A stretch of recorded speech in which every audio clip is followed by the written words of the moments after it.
see this lady's blanket.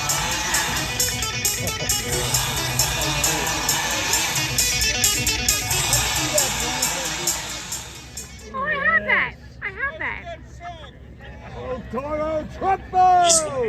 Ladies and gentlemen, please welcome to the stage Congressman John Joyce.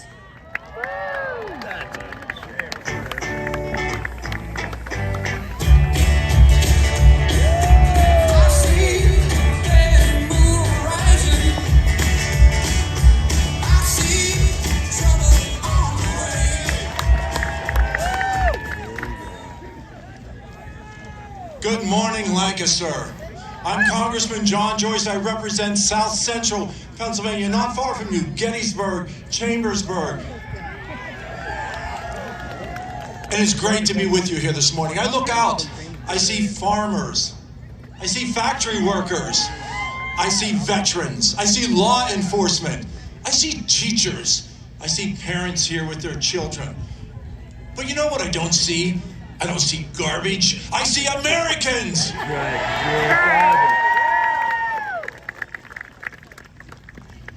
Under President Donald J. Trump, we unleashed the energy that is under the feet of Americans. We unleashed the energy that is under the feet of my constituents. And what did Biden-Harris administration do? On day one, they canceled the Keystone Pipeline. They severed that tie of energy dominance which President Trump had put into power. Under Biden-Harris administration, gasoline prices have risen 50%, and each and every one of us are paying for that. The economy, under President Trump, we brought back manufacturing jobs. But under Kamala Harris, we've had an EPA that crushes new development and crushes new innovation. And because of the inflation brought by Kamala Harris, Pennsylvania families, your family, my family, are paying an additional $17,000 each year just to afford gasoline and groceries. We've seen a border that's become wide open, bringing human trafficking, drug trafficking, crime right into America. President Trump understood that. He recognized that. He worked on building a wall. He worked on securing our southern border. He initiated the Remain in Mexico, which stopped the crime from pouring into our area, which stopped the fentanyl from pouring into Pennsylvania, making each and every state a border state. We need Donald J. Trump back in the White House. We can see that. Today, each and every one of you are a part of history. Bringing your children here today is so important because we recognize that we are turning the page from the socialist government that Kamala Harris is bringing to America. It is great to be part of that history. And we need to put Donald J. Trump back into the White House so that history can go the right direction.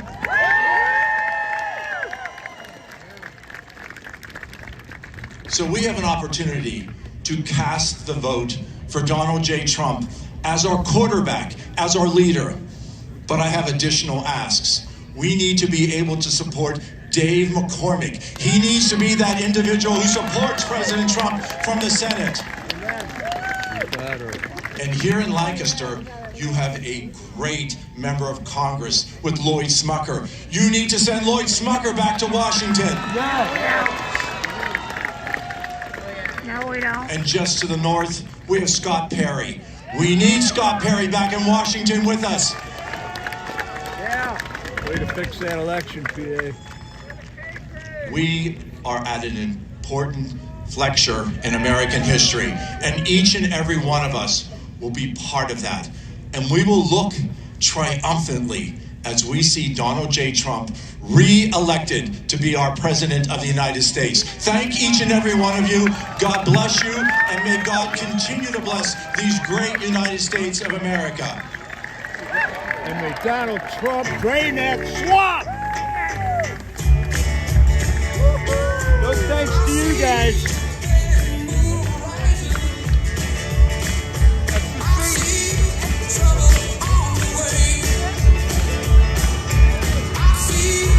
Jump up.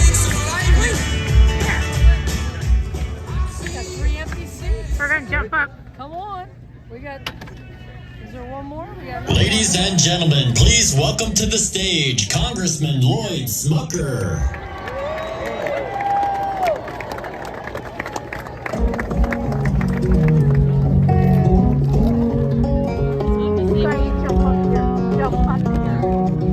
Hey everyone! Who is ready to welcome Donald Trump to Lancaster County, Pennsylvania? It really is pretty incredible, isn't it? What is it, just 45 hours until the polls open? And of all places that Donald Trump could have chosen to be, he's right here in our district in Lancaster County, Pennsylvania. But you do know why, right? He knows that each of us, each of you, are fighting for him and you're standing with him. He also knows that you're working hard, you're going to continue to work, you're going to ensure that we have the biggest turnout ever. You're going to ensure that he will win Lancaster County by the biggest margin ever. He's going to win York County bigger than ever.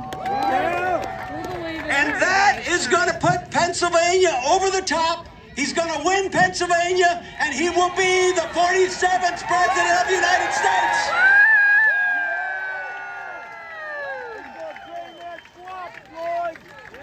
That's why he's here. We're also going to elect Dave McCormick as our next senator. Yeah! We're going to return Scott Perry back to the House. Yeah! And we're also, by the way, going to turn a few House seats in Pennsylvania from blue to red. Yeah!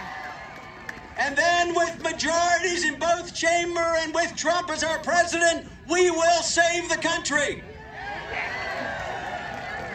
As President Donald Trump will fix this horrible inflation, he'll unleash American energy, and he will make America affordable again.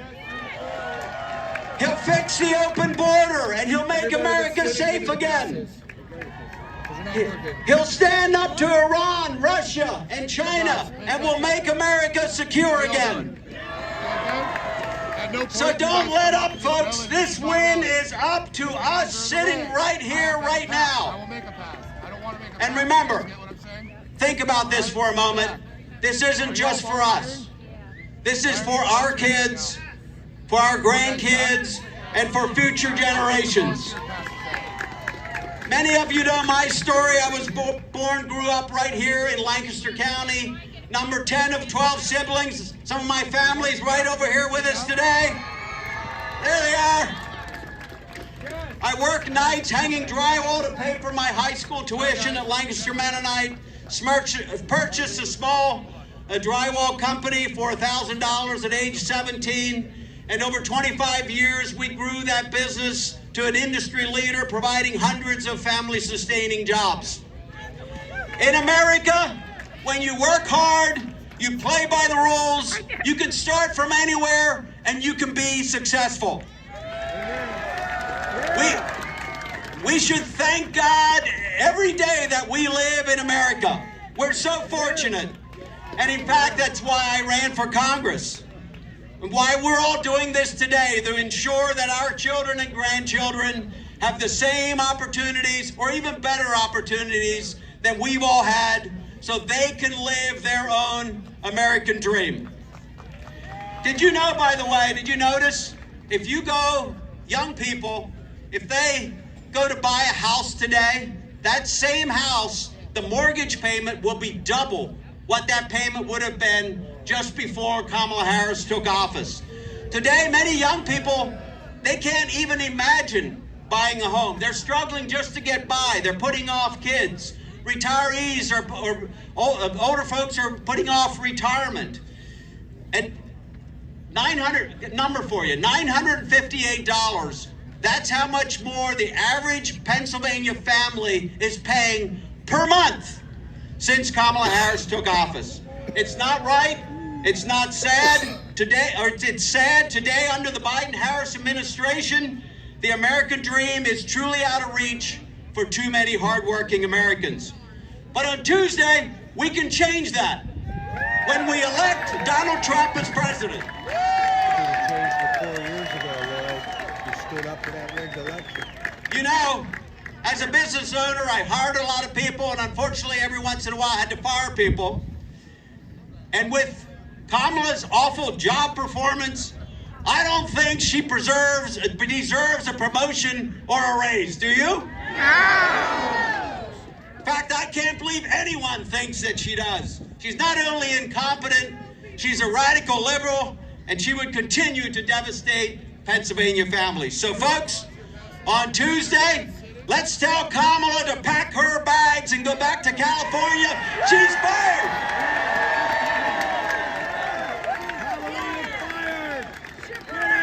The choice could not be more clear, and it's up to each of us to make sure the country makes the right choice. A lot of people all across the country are counting on us right here in Pennsylvania.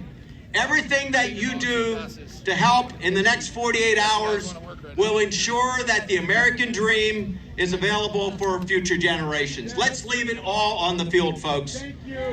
I've already cast my vote for Donald J. Trump and for every other Republican candidate. I know that many of you have as well, and I want to thank you for that. If you haven't, we need you to get out and vote on Tuesday. Don't wait until later in the day. Show up early, cast your ballot, and be sure to vote for every Republican name on your ballot. And then, whether you've already voted or will be voting on Tuesday, please make sure to your friends and family, everyone you know, gets to the poll to cast their ballot. Let's save our country, folks. Let's elect Donald J. Trump as our next president. Thank you, and God bless the United States of America.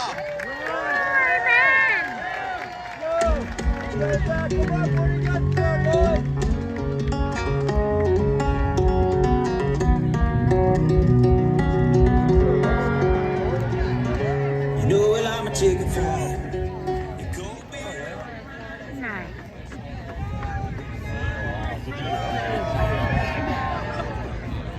Ladies and gentlemen, please welcome to the stage Congressman Scott Perry.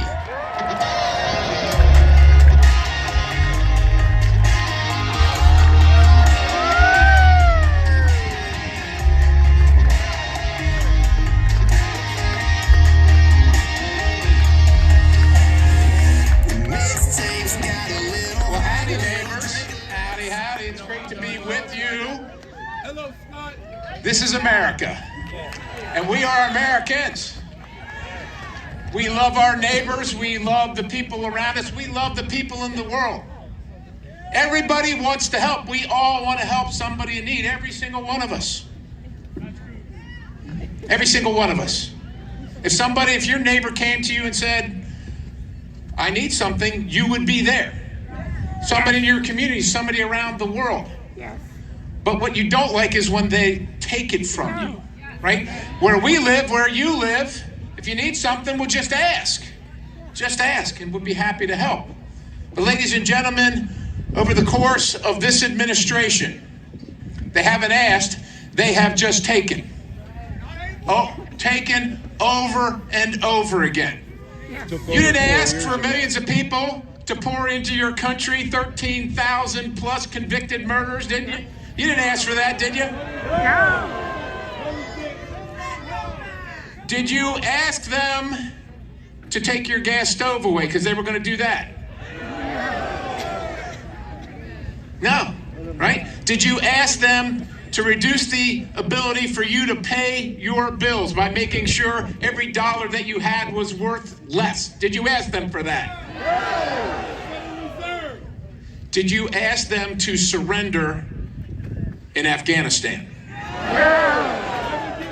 Over and over again, ladies and gentlemen, the Constitution is clear that the people that lead this country must have the consent of the governed. That's right. Do they have your consent? No. Hell no is right. Now, these people back here with all these cameras and lights and so on and so forth.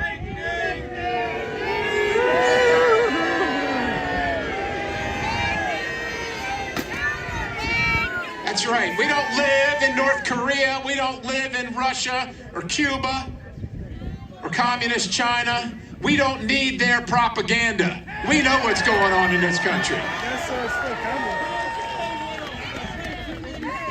We have had enough of the disrespect. The disrespect, right? This is our country. We don't just live here and do what they tell us to do. Now, there's been one guy that's been willing to stand up to them and all the people disrespecting you and our country. One guy. And for his willingness to stand up, they have tried to bankrupt him, they have tried to throw him in jail, and they have tried to kill him. Go ahead, scream it, keep screaming it, come on, come on.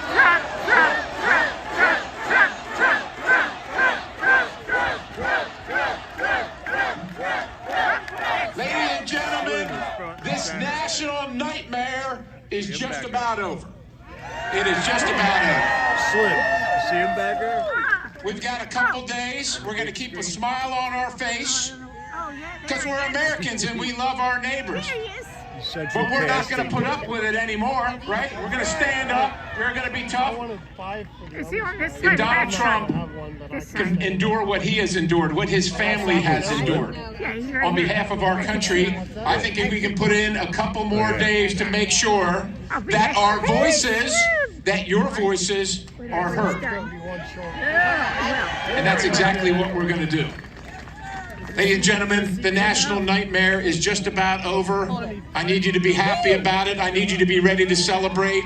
On Tuesday night, I want you watching MSNBC. I want you watching these people back here. I want you watching. You are going to be invigorated. You are going to be inspired by what you see. Because they are going to be devastated. They are going to be devastated. Good. There's Jericho right there. Ladies and gentlemen, they're not going to take our money anymore. They're not going to take our freedoms anymore. They're not going to take our voices anymore. They're not going to indoctrinate our children anymore. They're not going to take our homes. They're not going to do any of it anymore because you, each one of you, is going to make sure that Donald Trump is the next president of the United States. Now, the president's on his way here. He needs some help. He needs some help. You saw some of the members of Congress that were up here. You're going to see Dave McCormick in a couple minutes. If we don't keep the House and win the Senate, and Donald Trump's going to be elected president, right? That's going to happen in 2 days, right? That's going to happen. But if we don't keep the House and take the Senate, the left, the crazy, radical, socialist, Marxist left, is going to destroy the legacy of Donald Trump and you.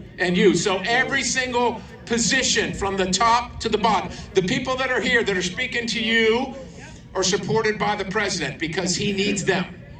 So I'm asking you to vote for the people on your ballot on the Republican side because the president, the former president, the soon-to-be president is asking you to do that. We need Dave McCormick. We've had enough of Bob Casey. We need Dave McCormick. Ladies and gentlemen, this is about it, right? We got a couple days. We're down to hours now. The president's going to be crisscrossing the country. He needs to know for sure that he can count on central Pennsylvania, that he can count on Lancaster, that he can count on you to bring it home.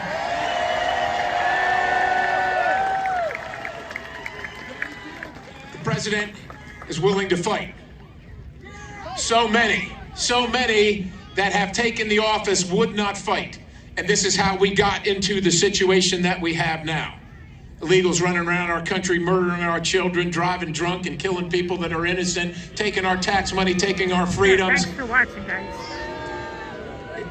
Ladies and gentlemen, I'll just close with this. It is in our hands. It is in your hands. Okay?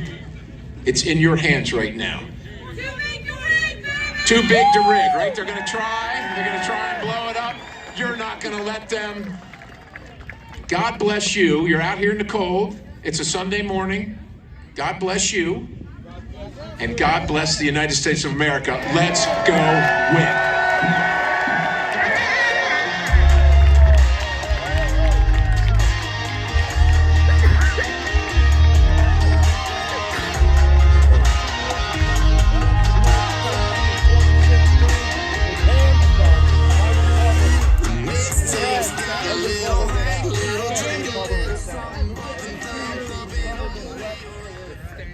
The Mueller investigation go rampant. Ladies and gentlemen, please welcome to the stage candidate for United States Senate, Dave McCormick.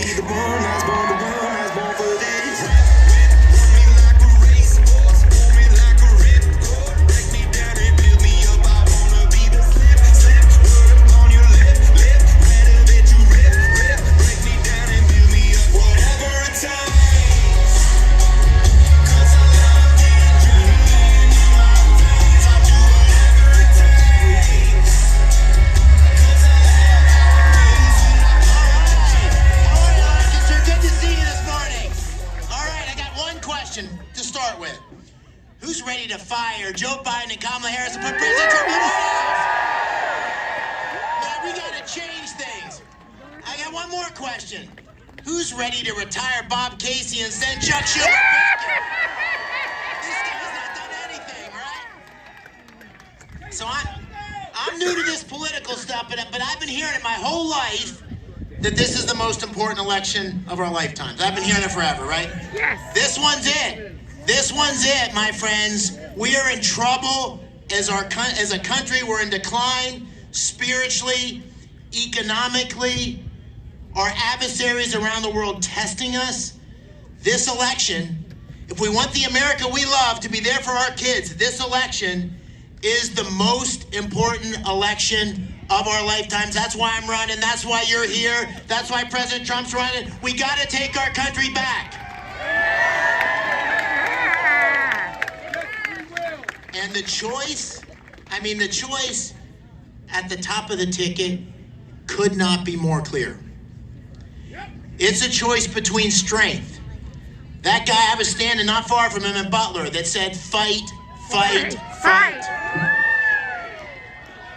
And it's the choice between that strength and the weakness of Biden and Harris that have made the rest of the world think we're weak. They're testing us. They think we're weak because under their leadership, and I'll throw in Bob Casey, who's voted 98.6% of the time with them, we have been weak. It's also a choice between common sense. The common sense policies of President Trump, it's common sense. You can't spend $5 trillion and drive up our prices, inflation that's killing working families. It's common sense. You got to secure the border and stop this fentanyl from killing 4,000 Pennsylvanians last year. It's common sense. You got to have law and order in our cities. You got to fund the police and make sure that we protect our families and our businesses. It's common sense that we got to unlock our natural gas. We have the 4th largest natural gas reserves in the world. You don't have to ban fracking to ban fracking. You just have red tape and regulations. It's common sense we got to be energy dominant, which is what President Trump will do on day one. And it's common sense, and nobody like a soldier thinks this way, but as a soldier I think this way. It's common sense that you got to be strong. And only through strength do you have peace, where we have to have the most lethal military in the world. That's the Trump agenda. And it's against a radical, liberal San Francisco agenda that, in her own words, you don't have to believe me, in her own words, wants to ban fracking, transition energy workers, mandatory buybacks of your guns, legalization for illegal immigrants, federal benefits, right? Hey, that may work in San Francisco. That doesn't work here in Pennsylvania. That's right. And my race for the United States Senate is every bit as important, because we have to have a Senate and a House that can help President Trump get that agenda through our Congress. And here we have a choice between change and the status quo. I'm a 7th generation Pennsylvania. I was born in Washington County. I grew up in Bloomsburg. I wrestled, I played football, I baled hay, I trimmed Christmas trees, I was a busboy, I was a paper boy, and I went to the 82nd Airborne Division. I did a combat tour in Iraq. And then I came back to Pittsburgh and helped create a company and build a company that created hundreds of jobs. I've lived the American dream. And my opponent is a career politician. He was born with a political spoon in his mouth. Time to go, right? 30 years in elected office. When he first got elected, the Macarena was the #1 song. You remember the Macarena? It's been a long time. Long time. He's the kind of guy that when the bullets start flying, he ducks. He has voted 98% of the time with this crazy liberal agenda. He's voted for sanctuary cities. He's voted for this reckless spending. He's voted for males being able to compete in women's sports. I got 6 daughters. I don't want that. Now, my mom was born in Punxsutawney. I like to call him Punxsutawney Bob because he only pops his head up every 6 years for a few months, makes a lot of noise, and then goes back down in his hole. Yes. But I want to tell you the thing that really makes me the maddest. Somebody came up to me the other day and they said, "Are you running for the Bob Casey seat?" And I said, "That's not the Bob Casey seat. That's not an entitlement. He doesn't get to have that seat because his name's Casey. He's got to earn that seat every single day. He's got to earn it every election. He's got to earn the honor of representing the great Commonwealth of Pennsylvania."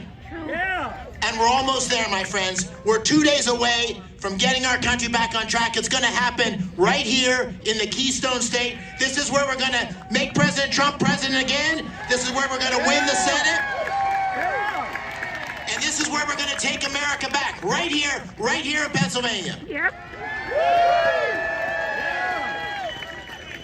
But we can't take a single thing for granted, and that's what I want to ask you for these next 2.5 days, to do everything you can to make sure that we win this election and save our country. And so, I was a wrestler in college, and I wasn't the best wrestler, but I was pretty good. But I always knew if I could get into the 3rd period within a point or two, I'd win. We're in the 3rd period. And the reason I'd win is because the 3rd period in wrestling is not about wrestling. It's about mental toughness. It's about heart. It's about staying on offense and fighting every second until the buzzer rolls. That's what we need to do right here, right now. So it all comes down to you. It all comes down to the Keystone State. I know we're going to do it. God bless you. God bless the great Commonwealth of Pennsylvania. Let's make Pennsylvania great again. Thank you.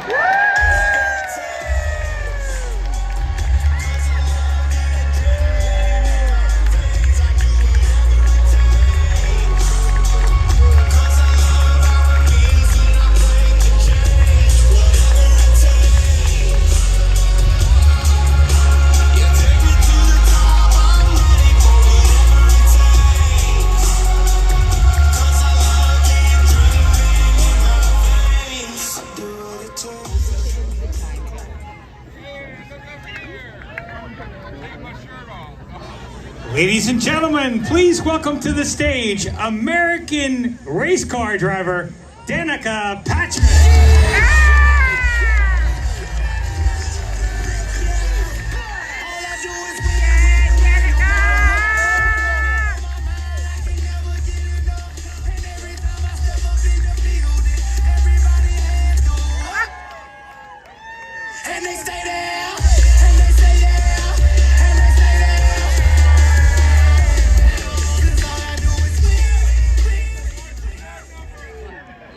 Phone number? Good morning. Thank you guys so much for coming. Oh my gosh, watching the line come in, all of you lined up. This is truly, I don't know how I'm here right now, to be honest. It is the most unlikely, surprising, and honorable situation I could possibly imagine for myself. It's this is the most important and a movement of our lifetime in politics. Does everyone feel that? I don't think we're ever going to see something like this again. And a year ago, if you would have told me that I would be standing up here doing something like this, I would have said that you were crazy. And I might have even said I don't even know if politics really matters. But you know what? I learned really quickly that it does. Yeah. I went to an event in December that changed everything for me. It was called AmFest. I went with my sister. Amazing speakers. It was a great time. And I posted some pictures afterwards. And I said, I love this country. And it got backlash. And it was because of that that I thought, man, that's not the country that I want to live in. I want to live in a country where I can say I love this country and I'm not making a political stand. I want to wear a t-shirt that says Proud American and it doesn't say, it isn't telling people that I'm making a political stand about being a Republican. When I was a kid, I wore this cool leather jacket with an American flag on the back and USA down the arm. Somebody out there has had that, right? Yeah. If I wore that today, I'd be making a political stand. Why is that happening? Why is that not just being an American? We're not living in a time of Republican, Democrat. We're living in good versus evil. We're living in right versus wrong. And I want to be on the right side of that history because this is the most important decision that we will see in our life is getting Donald Trump into office.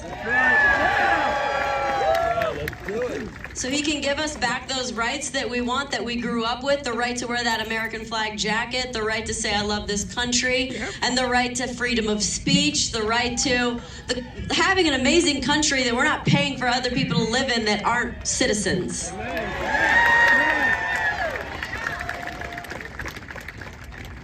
This is the first time that I've ever voted, too. Is anybody else a first-time voter? Some of you. Look, I'm not proud, but on the other hand, it just speaks to how important this time is right now. And I made a rule for myself. I made a rule that if I didn't vote, I wouldn't say anything, and I never did. You'll never find me speaking about politics in any way until now. Because when I decided that I'm gonna vote, now I'm speaking. And I'm not paid to be here. I don't have a teleprompter. I'm winging this right now, everybody. I don't need a telephone. I never went to a Diddy party. I'm doing this because I love this country. And there's nobody that's been tested more than Donald Trump on showing his love for this country. Through indictments, house raids, mug shots, and getting literally shot. I'm standing here. This is like a very surreal situation. There's glass around me to make sure that nothing happens. Like, this is the time that we're living in. Nobody has been tested more than him on how much he wants you to have this amazing country, not only great again, but better than it's ever been. So if it wasn't already enough what he could do for this country, you literally get 6 presidents when you pick him. You get Donald Trump, you get J.D. Vance, you get Bobby Kennedy, you get Tulsi Gabbard, you get Vivek Ramaswamy, and you get Elon Musk.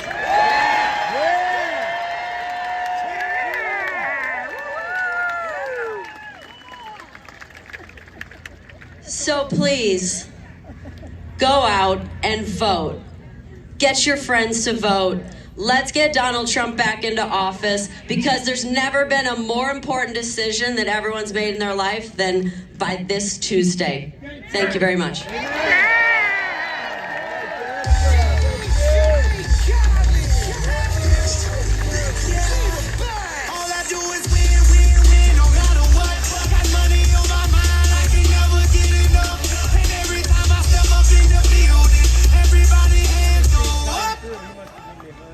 And they stay there, and they say yeah, and they say there.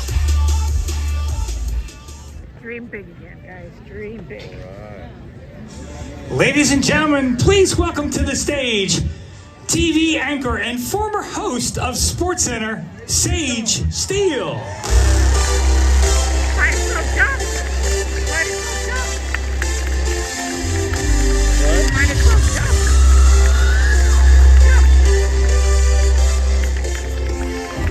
Can't hear anything. Might as well jump.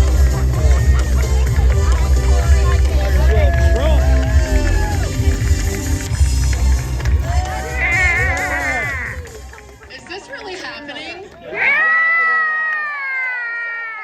I've done Super Bowls and World Series and NBA Finals and Masters and you name it. What?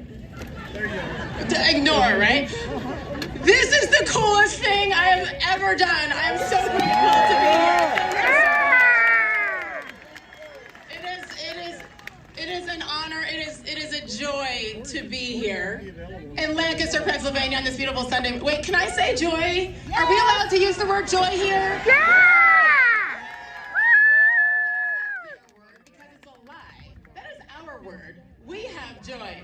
It is honestly a joy and an honor for me to be here today with you guys, standing tall with all of you. Something like Danica said, we were talking a minute ago, we've known each other for years through sports. Never in our wildest dreams did we imagine we would be here doing this, trying to help make America great again. It's just so cool though to no longer have that fear, to be able to stand tall and go for it. The problem is, and we all know this, loving our country, saying make America great again, has somehow been turned into something bad. Saying that we love our country, we love our flag, we're going to fight for our freedom, somehow turned into a negative. And I don't understand it. Most importantly, I don't accept it. And I know that none of you accept that either. But it is interesting. Let's talk about it real quick, because by saying it, it can and has for many wreaked havoc on your lives. Until somebody crosses a line, it crosses a line, and you personally say, enough is enough. And you take risks, and you have conversations, God forbid, right? You have tough conversations sometimes. Sometimes it's tough with friends and family and teammates and co-workers, but you do it. You take those risks. What about even on social media? When you post your opinion on social media, if it's a positive, what happens? You get attacked. I know we're not attacking back, but you get attacked. So there are risks that come with it, and it can be absolutely scary. Sometimes you take risks talking to your employers as well, and standing up to your bosses, to your employers. My former employer, ESPN, Disney. Enough said. Sometimes, no matter how much you love what you're doing or who you're with, a line is crossed and you must make a choice to stand up. And in this case, with ESPN Disney, to stand up and remind them what the First Amendment is all about. It's all a risk. It's all scary at times. But I want you to look around, take your selfies, remember this moment. Look at yourselves. Look at what you have done. You have chosen the right thing. You have chosen to take risks, chosen to get out there and have those tough conversations. You have chosen to look deeply at the most important issues in this country today and make decisions based on that. By having what? It's the courage to choose to stand up and have conversations alongside each other, to talk, to be true. How about this? To be true to yourselves, true to your beliefs, your morals, and your values, no matter the cost. And I think sometimes we forget that it is really a beautiful example that you're setting for yourselves and for your friends and family. And how about for our children? I have 3 kids in college. They're watching. Sometimes they cringe a lot when I talk, but they're watching. We're being an example and telling them not to settle, to stand up and to not ever, ever live in fear. Remember this. Courage is contagious. It is. And people will follow. When you stand up, lose the fear and are true to yourselves, people will follow you, trust me. And look, all of you here are doing that for others. There's only one way that we save this beautiful, awesome country of ours. Trust me, I've lived in 4 other countries. I'm the proud daughter of an Army colonel, a West Point graduate, 1970. And I can honestly say that living all over the world and meeting so many other people, This country is different. They know it. That's why they all want to come here, don't they? Yeah, there's just a problem. We got to do it the right way. I'm sorry, we're old school here. Do it legally and we'll bring you in all day long. But the only way right now to save this beautiful country is to work alongside the greatest leader we've ever seen, Donald J. Trump. We got to get him back in office in order to do that. That is what we must do. A man who has proven a lot of things, hasn't he? He's proven his toughness. He's proven that he loves America. He's proven that he loves God, and he's not afraid to say that. That's true! And I hope you feel what I feel. I know you do. He has proven through his words, but most importantly through his actions, that he loves you, and he will do anything for you. Thank you so much. You know what we have to do on Tuesday. God bless all of you. God bless America.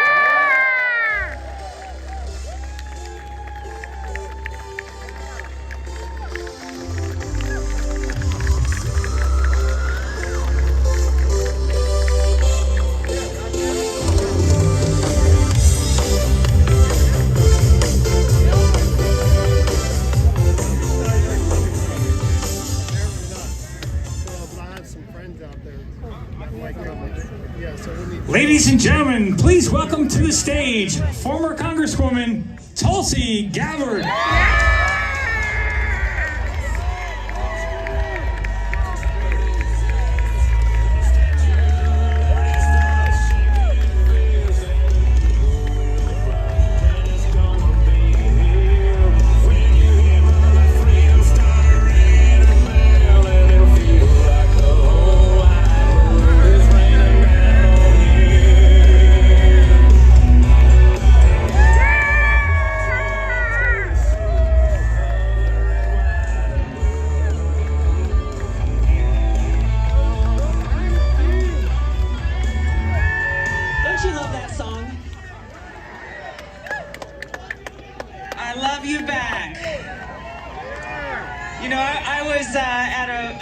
With President Trump the other day, and he said something that really hit me close to home, because it's what I've experienced everywhere I've gone in this country as I've joined great Americans like you, standing strong in this no-fail mission that we have to save America.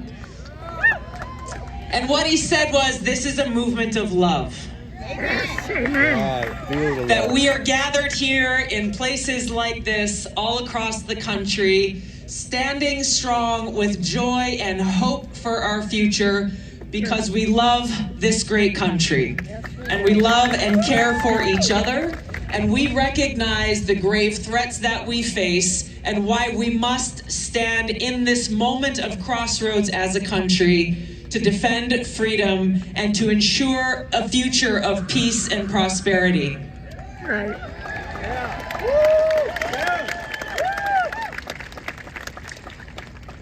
I know we have a lot of veterans here in the crowd today. Thank you so much for your service.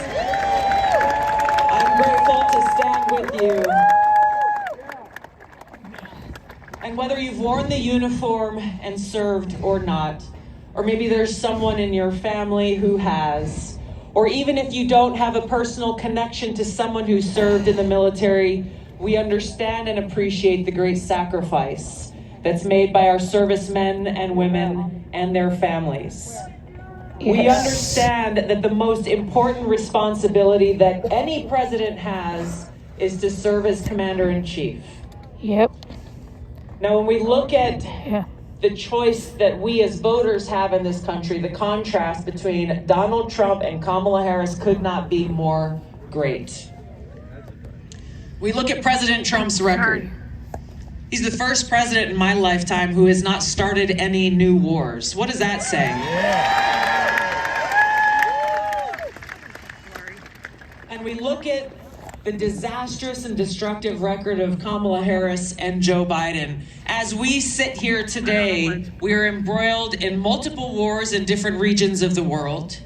We are closer to the brink of World War III than we ever have been, and closer to the brink of nuclear Armageddon.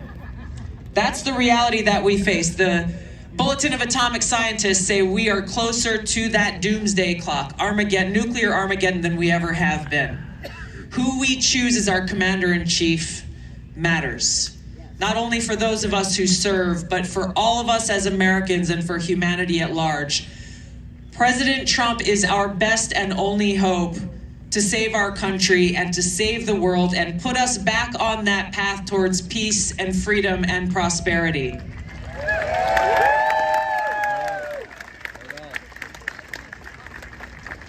Now, I've served in the Army over 21 years. I've deployed to 3 different war zones, and I was just on Army duty a few days ago at Fort Sill in Oklahoma. Thank you.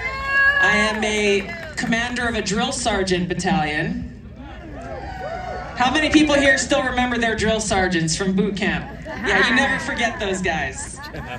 But I went and I attended a graduation of a basic training class that went through. There were several hundred new soldiers who are proudly marching across that field in their brand new sharp uniforms. There were thousands of people there, their family and friends, finally getting to come and congratulate them and greet them.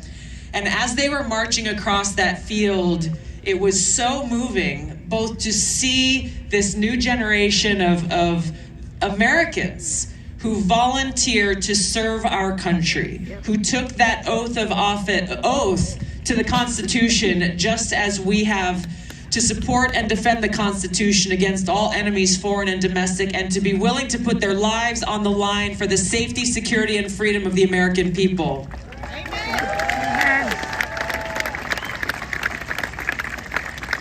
But as I sat there and watched them march across that field, I understood yet again in a deeply personal way why this election matters so much. If we allow Kamala Harris to be elected as commander-in-chief, it is those young men and women and so many others across the country who will pay the price for the wars that she will lead us into. I thought of their families, their moms and dads that were sitting there watching their young sons and daughters walk across that field. And I thought of friends of mine who paid the ultimate price as we were deployed to the Middle East. Parents who never got to say that final goodbye. We need a leader in the White House who values the lives of every single American. We need a leader in the White House who has the courage and strength to fight for peace. A leader in the White House who will stand up to the military-industrial complex, stand up to the warmongers in Washington from both political parties, because he loves our country and he loves the American people, and he is fighting for our freedom and our future.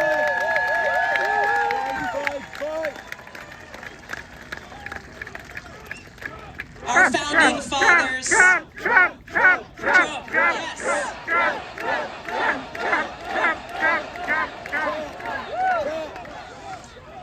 So we got 48 hours to go.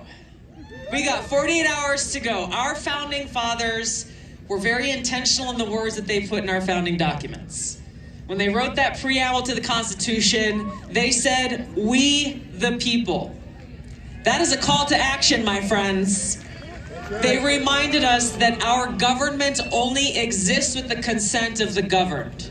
That's right. So for those of us who love our great country and cherish peace and freedom, it is our responsibility to do all that we can to save our country, to defend our freedom and our future. We got 2 days to do that. We got to do better than just vote ourselves, though. Right. I want to challenge every single one of you here. Who's voted already, by the way? All right.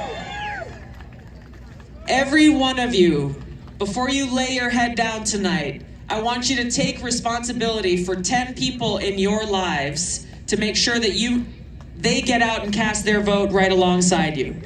Every single vote will make the difference. Your vote in Pennsylvania could be the difference between saving our country or putting us in a place where we end up down this path of destruction that Kamala Harris has led us on. I would say no pressure, but the pressure is on. We gotta save our country. I'm proud to stand with you, my friends. Over the next 2 days, let's send President Trump back to the White House to save our country and to fight for the American people. Thank you so much.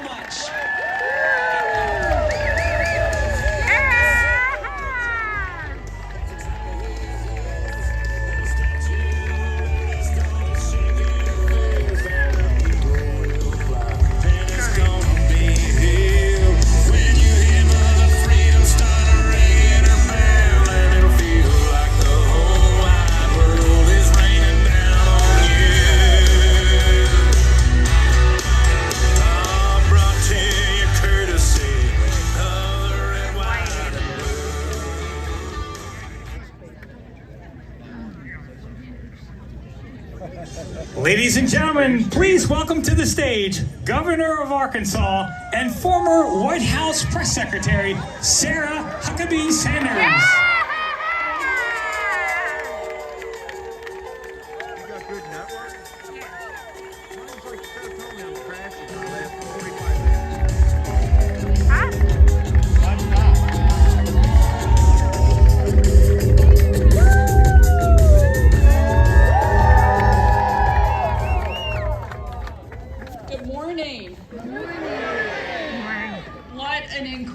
Day, and what a great time to be a Trump supporter in America. Amen. Who's ready for Tuesday? Yeah. More importantly, who is ready to have a new president in the White House? Yeah. It is such an honor to be here and to support Donald J. Trump for President of the United States of America. He is the fighter that we need at a time when, frankly, we need it the very most. Amen. I was honored to serve as the President's White House Press Secretary for nearly 2.5 years. When the President hired me, I was the first mom and only the third woman to ever have that job.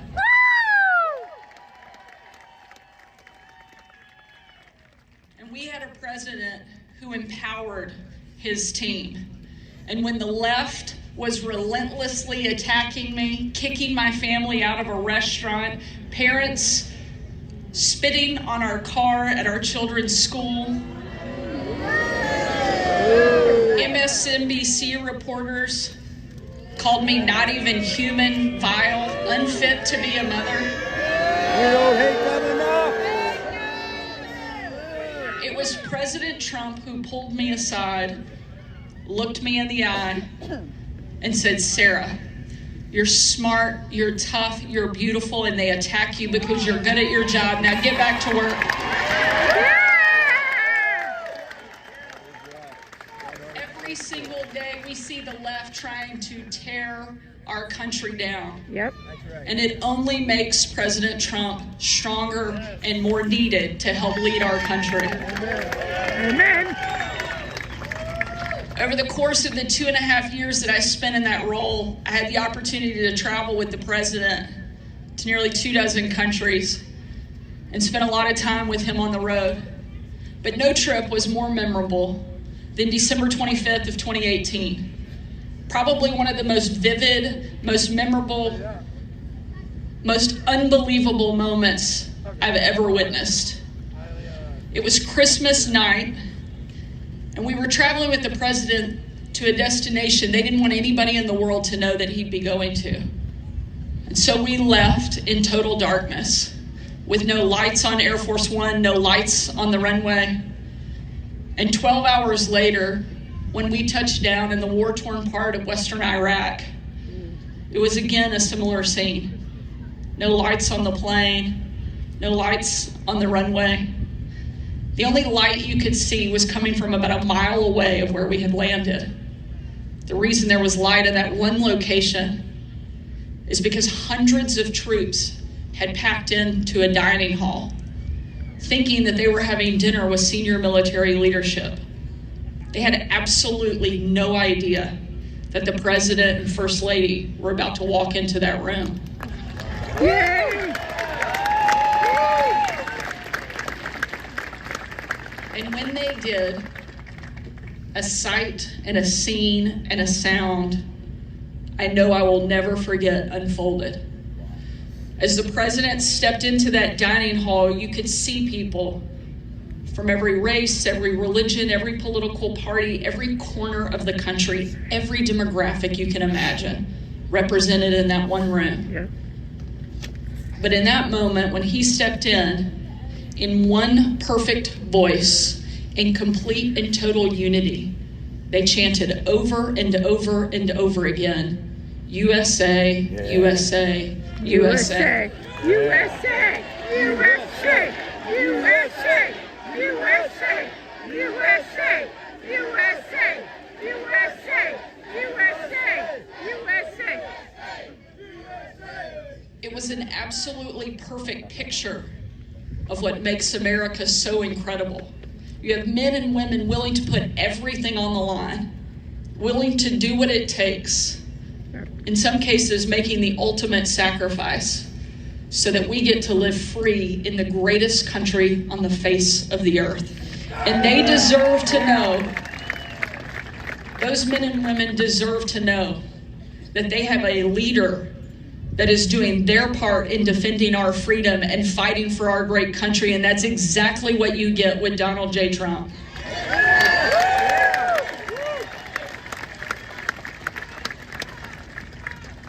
America needs a leader. America needs somebody who comes from a position of strength. We saw that under Donald Trump. We had secure borders, we had a strong economy, and we had stability around the world. And we're going to have that again starting on Tuesday.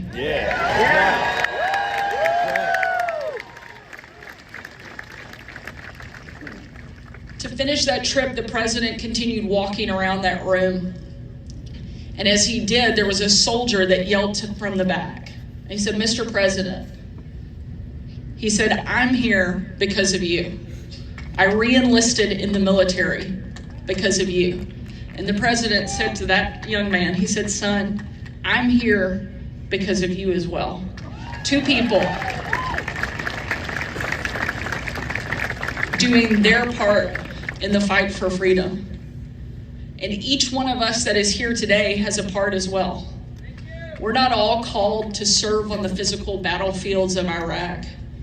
We're not all called to run for office.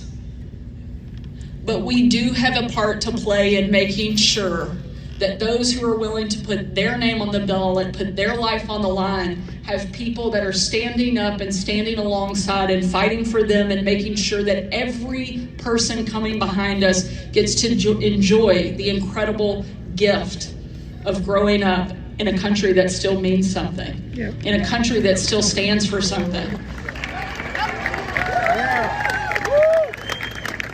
So when you leave here today, make sure you're doing your part in the fight for freedom. And that doesn't just mean voting. Absolutely, that is critical over the course of the next several days. We need you to show up and show up big. But it also means getting your friends to go out and vote too. Frankly, I don't care if they're your friends or not. If they say they're voting for Donald Trump, you take them with you. If they tell you they're voting for somebody else, you let them know the election's been moved to December and we don't need them.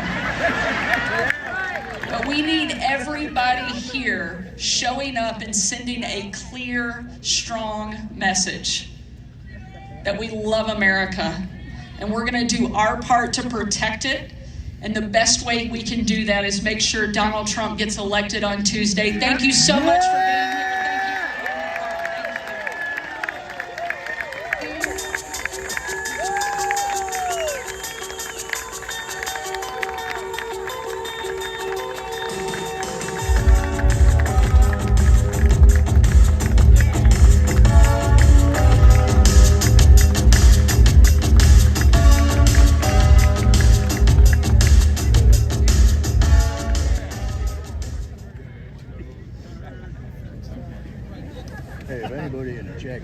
Ladies and gentlemen, please welcome to the stage Senior Advisor to President Donald J. Trump and founder of America First Legal, Stephen Miller.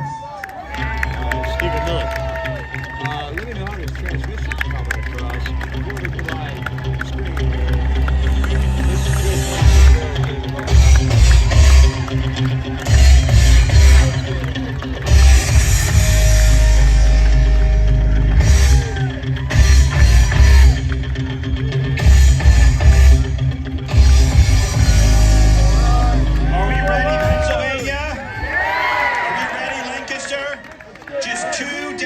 just 2 days from now, and this nightmare that we've been living through for 4 years ends.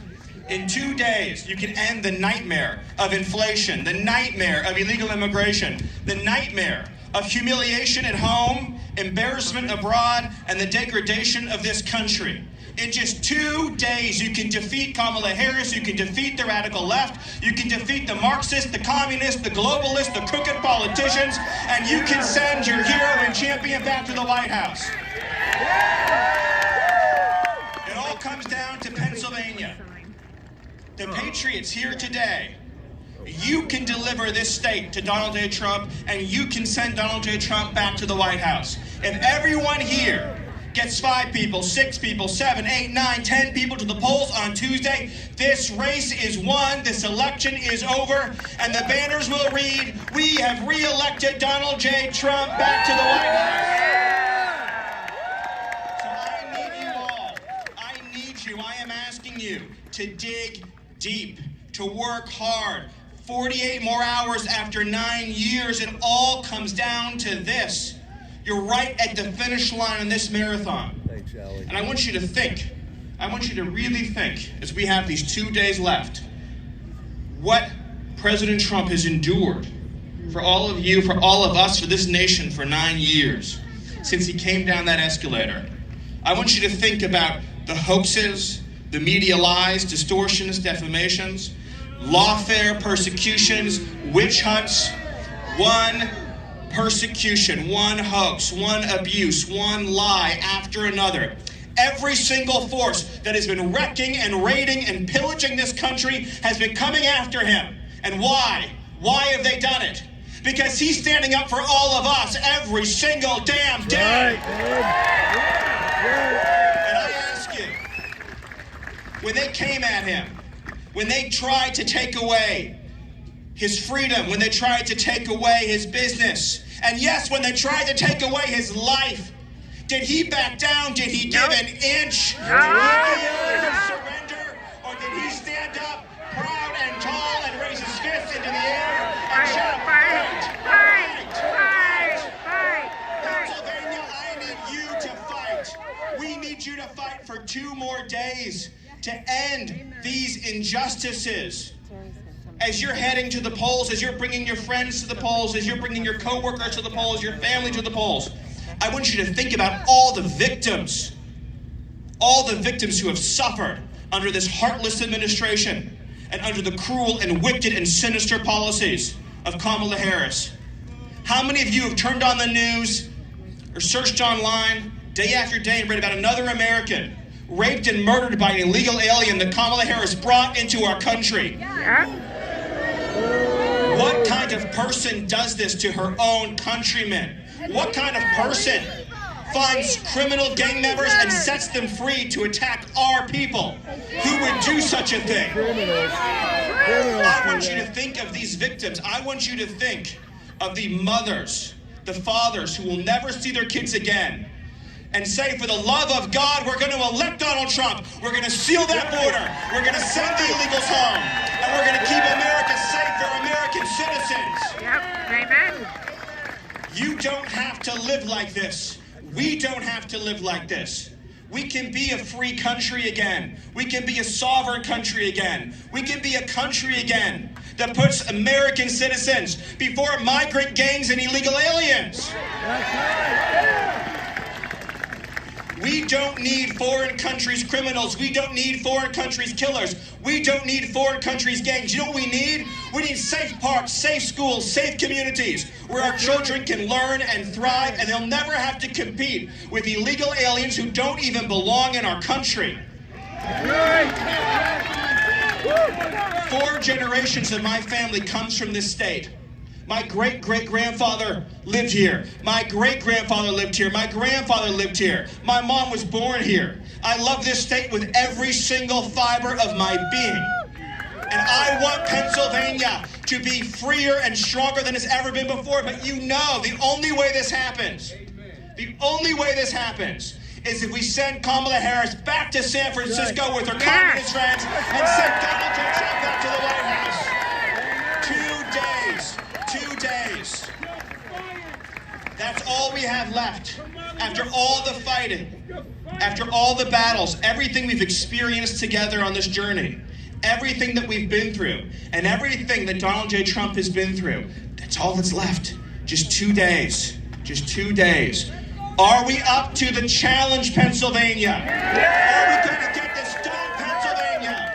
Are we going to kick out the corrupt globalist politicians? And are we going to elect a man who puts you first, your families first, your children first, this country first, this flag first, every single day? Kamala Harris doesn't give a damn about you. She doesn't care about you. She doesn't care about your children. She doesn't care about your families.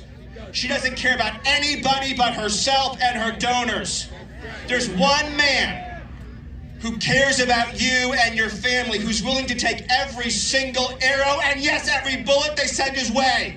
And that man, that champion, that leader, that warrior, who's going to be standing in front of you in just a few minutes, he's counting on you, and his name is Donald J. Trump. And if you do the work for just 2 more days, if you do the work for just 2 more days, then my friends, my fellow patriots, come January, you are going to watch Donald J. Trump standing before the assembled nation and the assembled world, put his hand on that Bible, take the oath of office, and serve this country.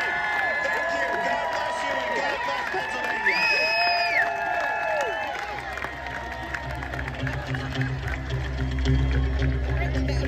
I'm going to put somebody in that chair.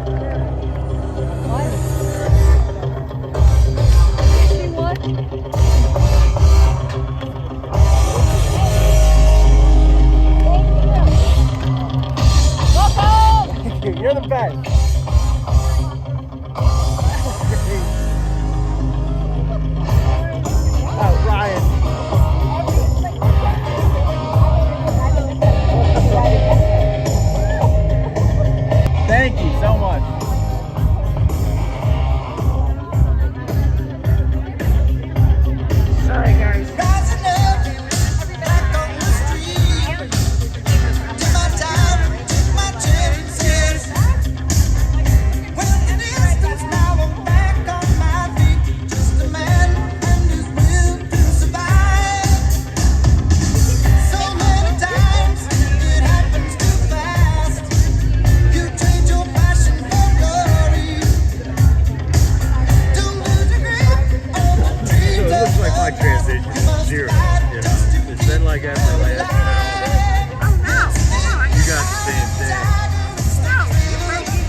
And when I hurt, burden runs off my shoulders.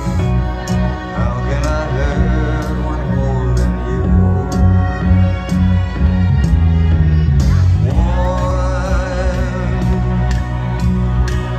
touching warm, reaching out, touching me.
the youth in the 80s. Back to back, set a track, hit the link, get it back, get the drink, jump the track. Bitch, I want my money back.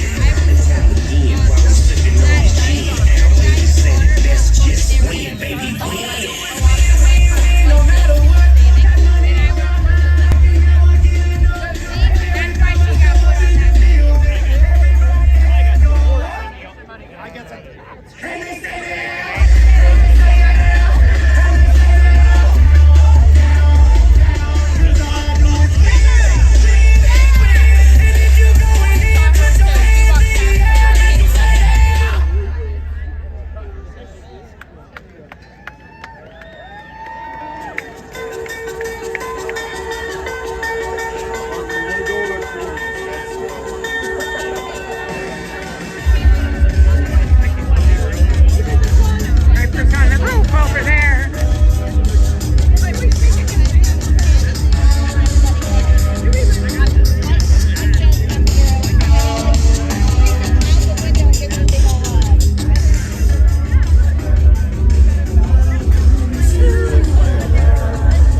gotta go for the mailbox. So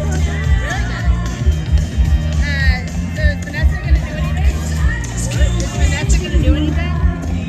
Yeah, she's gonna work for. Oh, good.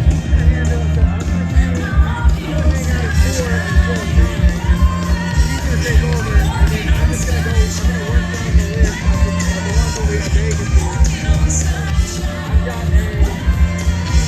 I'm gonna try to get everything's back. I got it back again.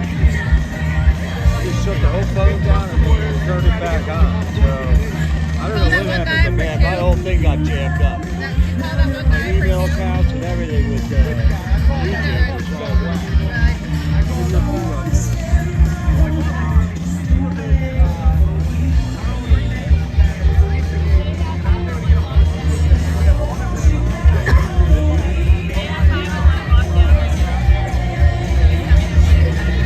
Here we are.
But I like that because they're going to be able to see, you actually get a good look at what the crowd really is.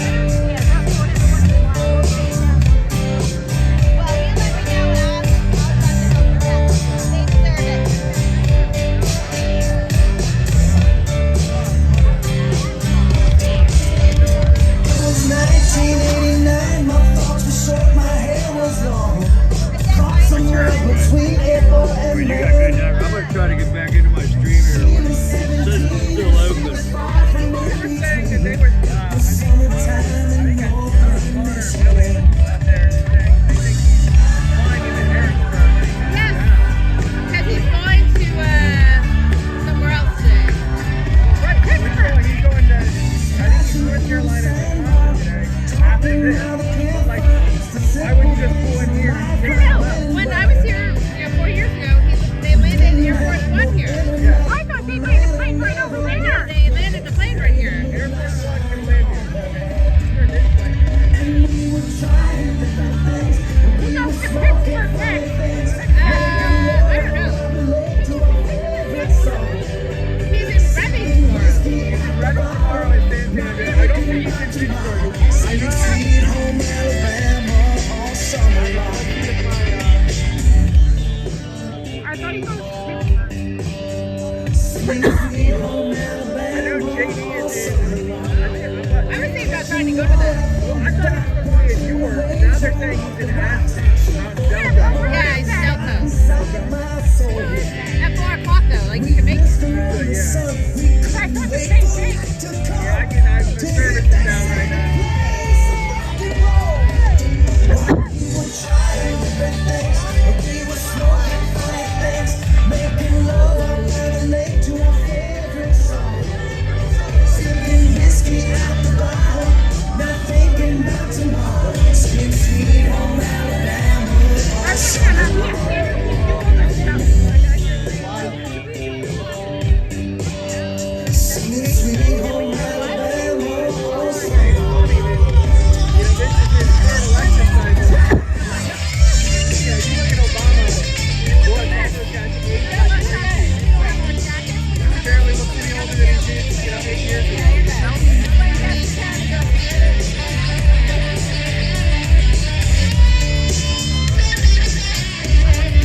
I got it back.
There's one hymn especially that we want you to come to know and love.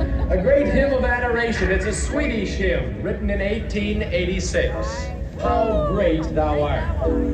Here in Melbourne we have two crusade choirs. The ones you see on the platform this afternoon and down here have the red identification badge on, and we have a green choir which will be here tomorrow. We had over 1,400 of them registered. And we know that you'll enjoy their ministry and song, and just now we're going to ask them to come. Mr. Shea to come and the choir to join him in singing, How Great Thou Art.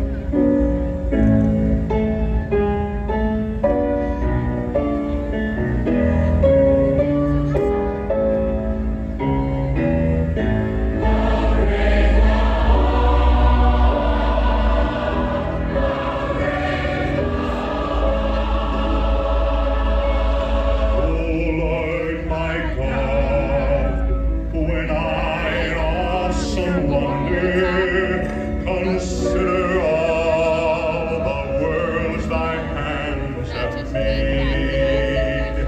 I see the stars, I hear the rolling thunder, thy power throughout the universe displayed. Sings my soul, my Savior God to thee. How great thou art, how great thou art. It sings my soul, my Savior God to thee. How great thou art, how great And when I think that God his Son not sparing sent him to die, I scarce can take it in. That on the cross my burden gladly bearing, he bled and died to take away my sin. This is my soul, my Savior God to thee. How great thou art, how great thou art.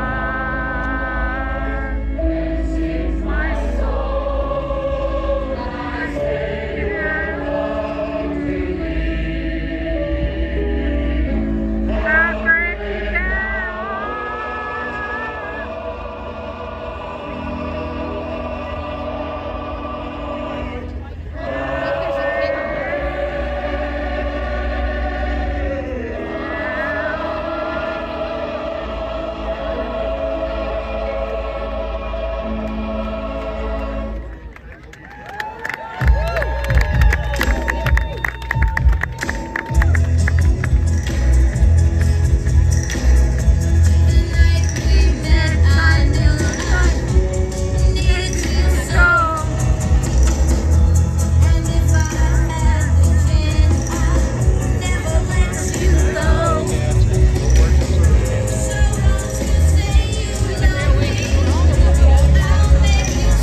Harrisburg. That's what I heard. I bet that's it. Where was he going? That might be him right there. That might be him right here.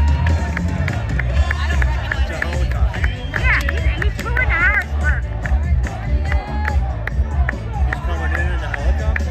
Yeah, he flew in already. He's in Harrisburg. Oh, really? No, that might be him there.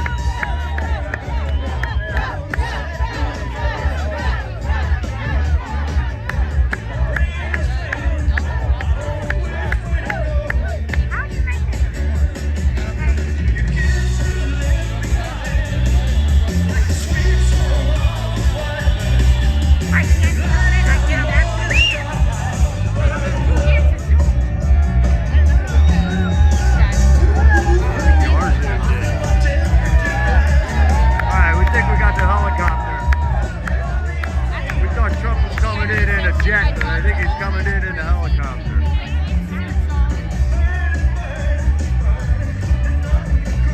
I can't find him.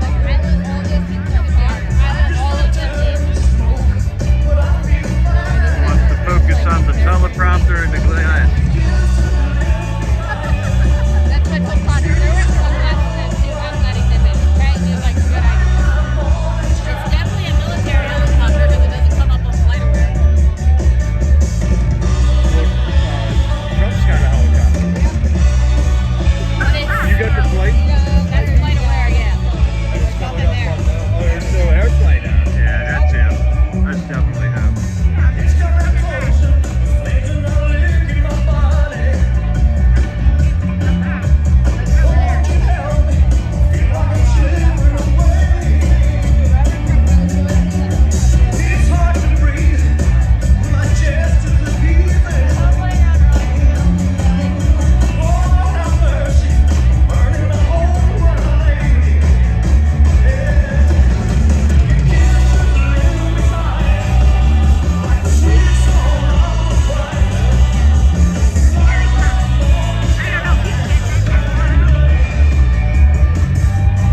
Here, you got this?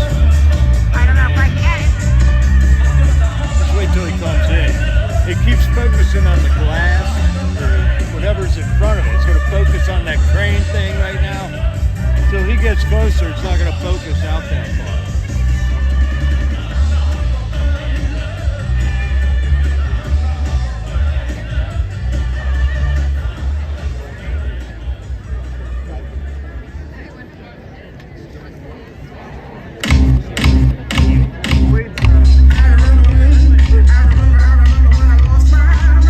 There he is. Right in.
overtime hours, bullshit pay, so I can sit out here and waste my life away, drag back home and drown my troubles away. It's a damn shame what the world's gotten to for people like me, and people like you. Wish I could just wake up and it not be true, but it is. Oh, it is living in the new world with an whole soul. These rich men north of Richmond, Lord knows they all just wanna have total control. Wanna know what you think, wanna know what you do, and they don't think you know, but I know that you do. 'Cause your dollar ain't shit, and it's taxed to no end. Cause the rich men, the rich men.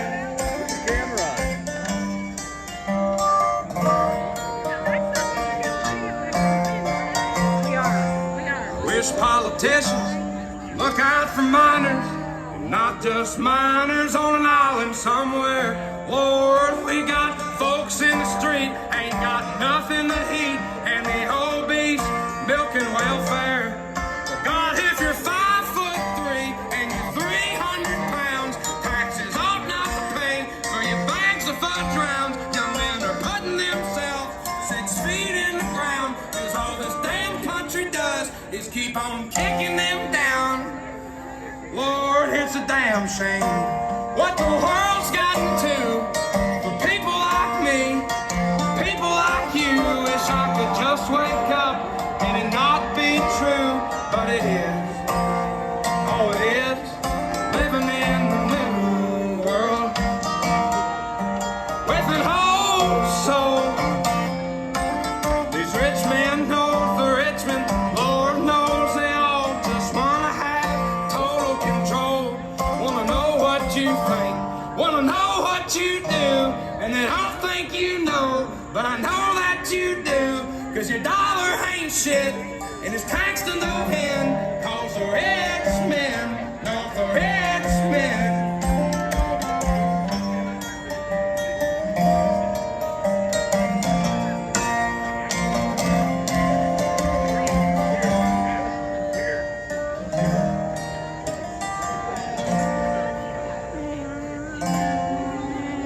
I've been selling my soul, working all day, overtime hours for bullshit pay.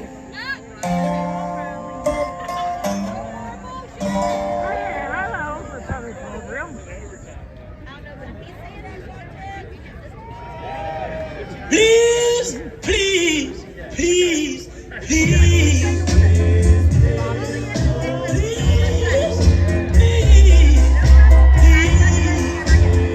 Oh, he must be out there.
public road real.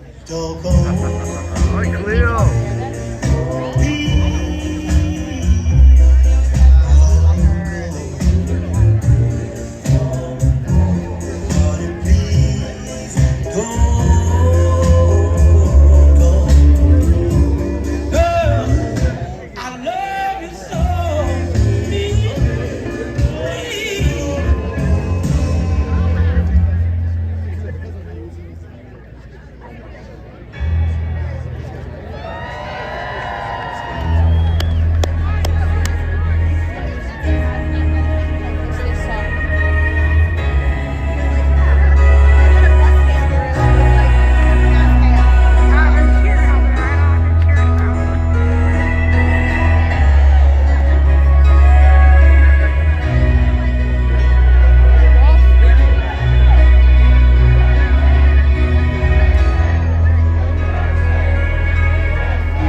Ladies and gentlemen,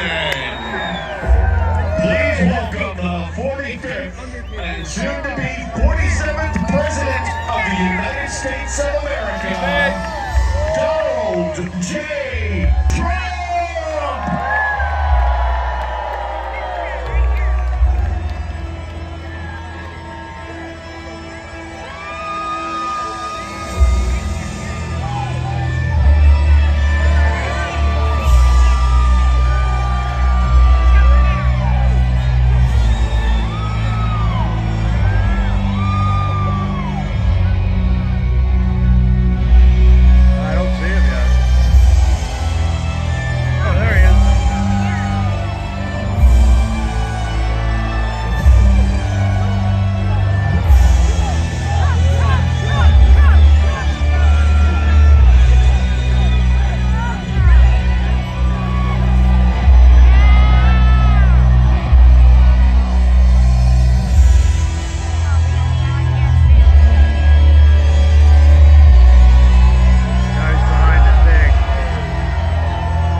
Undertaker music. That's gonna be great.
He's knocking on the glass.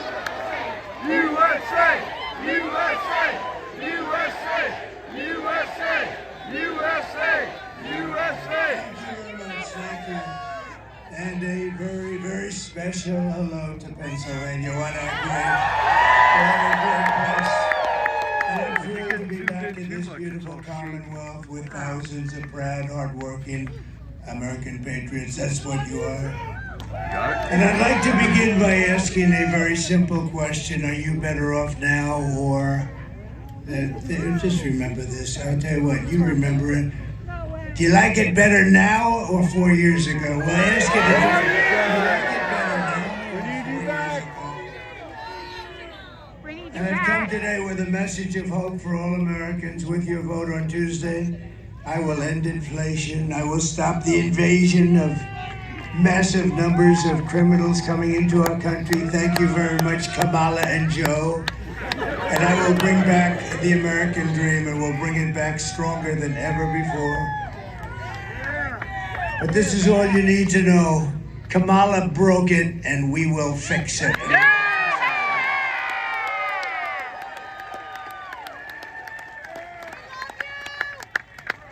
America will be bigger, better, bolder, richer, safer, and stronger than ever before. The election is a choice between whether we will have 4 more years of incompetence and failure, which is what we have right now, or whether we will begin the 4 greatest years in the history of our country. Hell yeah! Let's go! Yes! And I'm asking you to be excited about the future of our country again. I'm asking you to dream big again. This will be America's new golden age. This is going to be a golden age, and it's hard to believe, isn't it, huh? We're talking about a golden age, but that's hard to believe because we have been so low. We've never been this low. The image of our country is terrible. It's terrible. It's a failed country. That's what it is. They view us as a nation in decline, but even worse, they view us as a failed country. We're going to turn it around. The image is so bad. What they've done to our country, this incompetent group of fools, what they've done to our country is so damn bad. And the media is so damn bad. It's unbelievable. Every problem facing us can be solved, but the fate of our nation is in your hands. On Tuesday, you have to stand up and you have to go. You gotta just go out and you gotta stand up. We've done this for so long. This is 9 years. We have to get out. But you have to tell that horrible, terrible, the worst ever vice president. Nobody knows where the other guy is. Where the hell is he? Where the hell did he go, David? Where is he? Nobody knows where the hell. Where's Biden? Remember? We used to go, where's Hunter? We used to go, where's Hunter? Now we go, where the hell is Biden? Where's Joe? You know, when you think they stole the election. It was just, they walked in, they said, you're out. Right? That's a threat to democracy. They call me a threat to democracy. They stole the election from this guy. Whether you like him or not, they stole the election. They walked in, they said, get out of here, Joe, you're out. You're dead, you're out, Joe. And man, oh man, he likes me better than he likes her, I really believe. And you have to tell Kamala that you've had enough, Kamala. You've had enough. You're the worst ever. Kamala, you're fired. Get the hell out. You know, it's amazing. I watched her yesterday, and she's saying all these things she's going to do when she gets to office. First of all, she's got 3 more months. But more importantly, why the hell didn't she do this stuff before? First of all, none of it did she believe in. None of it. She's changed 15 different policies. She's a radical left Marxist. And if she ever heads this country is finished. And I say it loud and clear. Everything we've been fighting for so hard to achieve for the past 9 years all comes down to the next 2 days. Think of it. We've worked in this for 9 years, and we got a phony press. We got a lot of crooked people out there. We're fighting like a son of a gun. We're fighting. They are fighting so hard to steal this damn thing. Look at what's going on. Look at what's going on in your state. Every day, they're talking about extending hours and stuff. Who ever heard of this stuff? We should have 1 day voting and take the ballots.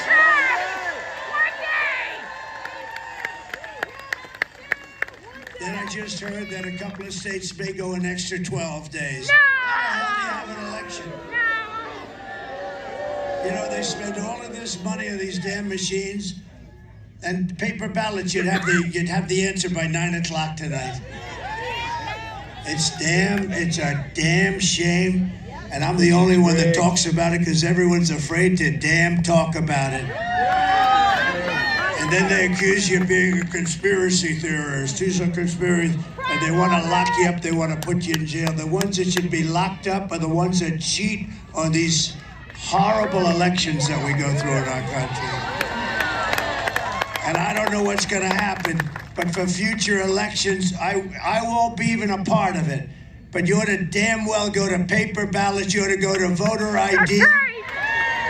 And you ought to have the election over by 9 o'clock. I'm hearing now they're going to take weeks. No. Can you imagine? They spend all this money on machines, and they're going to say, we may take an extra 12 days to determine. And what do you think happens during that 12 days? What do you think happens? Cheated. These elections have to be decided by 9 o'clock, 10 o'clock, 11 o'clock on Tuesday night. Bunch of crooked people. These are crooked people. Start early so they can cheat. You know, in California, they just signed a bill that if you're an official or anybody, you're not even allowed to ask anybody for their voter ID. And if you do, you've created a criminal act or something. I mean, they only do that because they want to cheat. What the hell are they doing? The whole world is laughing at us. They're laughing at us. You know what? And if nothing comes out of this whole thing, it's going to teach you damn well better get a different system. And these bloodsuckers up there, they do nothing about it. What a shame. What a shame. That's why the world laughs at us. They all have elections. You know, France had crooked elections because they had paper ballots years ago, and they switched. And now they have paper ballots. And at 9 o'clock in the evening, they called the winner, they called the loser, everyone home, everybody was fine. They had voter ID, they had paper ballots, they had one-day election. At 9 o'clock, it was over. They called the winner, they called the loser, everyone went home. Now they say, well, wait till the next time. We got to get smart as a country. This is just one thing. It's all corrupt. She's corrupt. She's a corrupt person. I'm running against a totally corrupt person.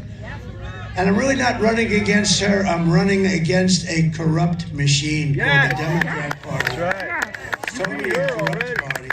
Guys like Adam Shifty Schiff, these are corrupt people. And to think he'll probably be a senator, can you believe it? Watermelon head. No, he's a watermelon head. He's got the smallest neck I've ever seen. I don't know how the hell he can hold up that enlarged watermelon head. What an ugly guy, both inside and out. But it's now or never. This is it. This is the moment. We've been waiting 9 years for this, and we got 2 days, and we got all this crap going on with the press and with the fake stuff and fake polls. And by the way, the polls are just as corrupt as some of the writers back there. Yeah, they are. They can make those polls sing. They can make them sing. They brag about it. I got a poll, I'm 10 points up in Iowa. One of my enemies just puts out a poll, I'm 3 down. Joni Ernst called me, everyone's called me. They said, you're killing in Iowa. The farmers love me and I love them. But they came up. They just announced a fake poll. Hey, think of it. Right before the election, that I'm 3 points down. I'm not down in Iowa. I got $28 billion for the farmers. $28 billion. Nobody else would have gotten 10 cents. Joe would sleep. Do you think he thinks about the farmers? And you know who gave me the $28 billion for the farmers? China. Because China screwed our farmers. And then they tell me I'm down in Iowa. I don't think so. And you know what? A good poll, Emerson, no friend of mine, they said that poll is wrong. Everybody said, why do they announce a poll that's highly skewed toward Democrats and liberals? Why do they do that? When you read it, they interviewed far more Democrats than they did Republicans. Why do they do that? Why do they do that? And I guess there's a law that they have to say that because they would have preferred not having to say that. Our country is a crooked country, okay? It's a crooked country, and we're going to make it straight. We're going to make it straight, and it's not an easy thing to do. The They'll want to put you in jail because you want to make it straight. Think of it. Think of it. They cheated elections, and you call them on it, and they want to put you in jail. Think about it. It's the most incredible thing I've ever seen. But I love it. You know why? Because we've proven something, we've shown something, and we're going to get it fixed, and we got to win this election. It's all up to now. I mean, we got 2 days. We've been working for 9 years. We did a great job. We had the best economy ever. We had the wall. We had everything. I built over 500 miles of wall. They don't even talk about the wall. But we had the best border, the safest border. I won't pull down my world's favorite chart because I don't want to waste a lot of your time. But my world's favorite chart, done by the Border Patrol, it said we had the safest border in the history of our country the day that I left. That's right. I shouldn't have left. I mean, honestly, because we did so well. We had such a great. So now, I mean, every polling booth has hundreds of lawyers standing there. It's all about the lawyers. Everybody's standing lawyers. Nobody should have that. You should have a damn ballot and you hand it in. Do you know that in Arizona, where I'm winning by a lot, but it takes 4 hours to fill out the ballot. Wow. They've got page after page, and people are complaining they don't have time. It takes 4 hours to fill it out. Why is that? Why is that? I can tell you why. But so many places, Pennsylvania, I love Pennsylvania. I went to school here. I think the people are incredible.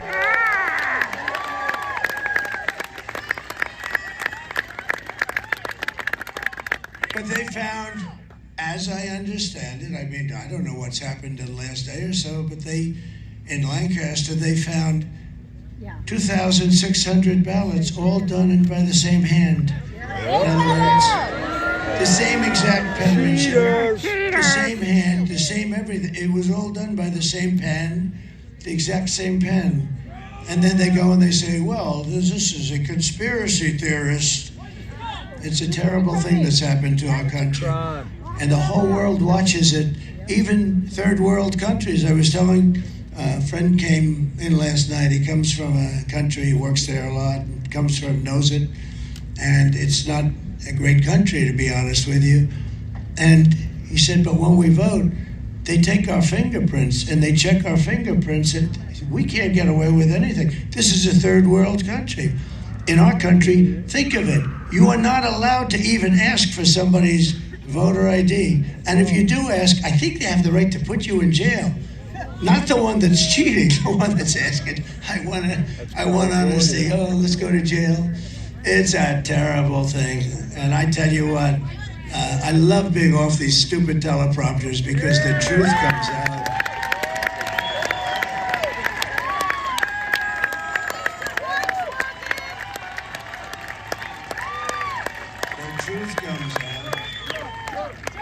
And at least you find out that it's nice to have a president that doesn't have to use teleprompters. You ever see her?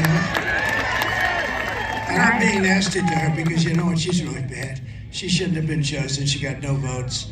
This is supposed to be a democracy. You could call it a republic. People say, oh, it's a republic. Okay, whatever you want to call it. It's supposed to be fair. And they ripped the election away from this poor, stupid guy. They ripped it away. Like candy from a baby. It's the way you do. You ever take candy from a baby? Hello, darling, give me some of that candy. Just give it to me. You rip it right out of the baby's hand. That's what happened here. It's a corrupt deal. And I think at some point it's got to be changed. It's got to be changed. Do you know that paper ballots, and by the way, now the machines are going to really hit me hard because they never heard anybody hit them like this. But do you know that paper is very sophisticated. It's called watermark. It's watermarked, highly sophisticated. It's more sophisticated than the machines they use, which can be hacked and things can happen. You know, a great gentleman is Elon Musk.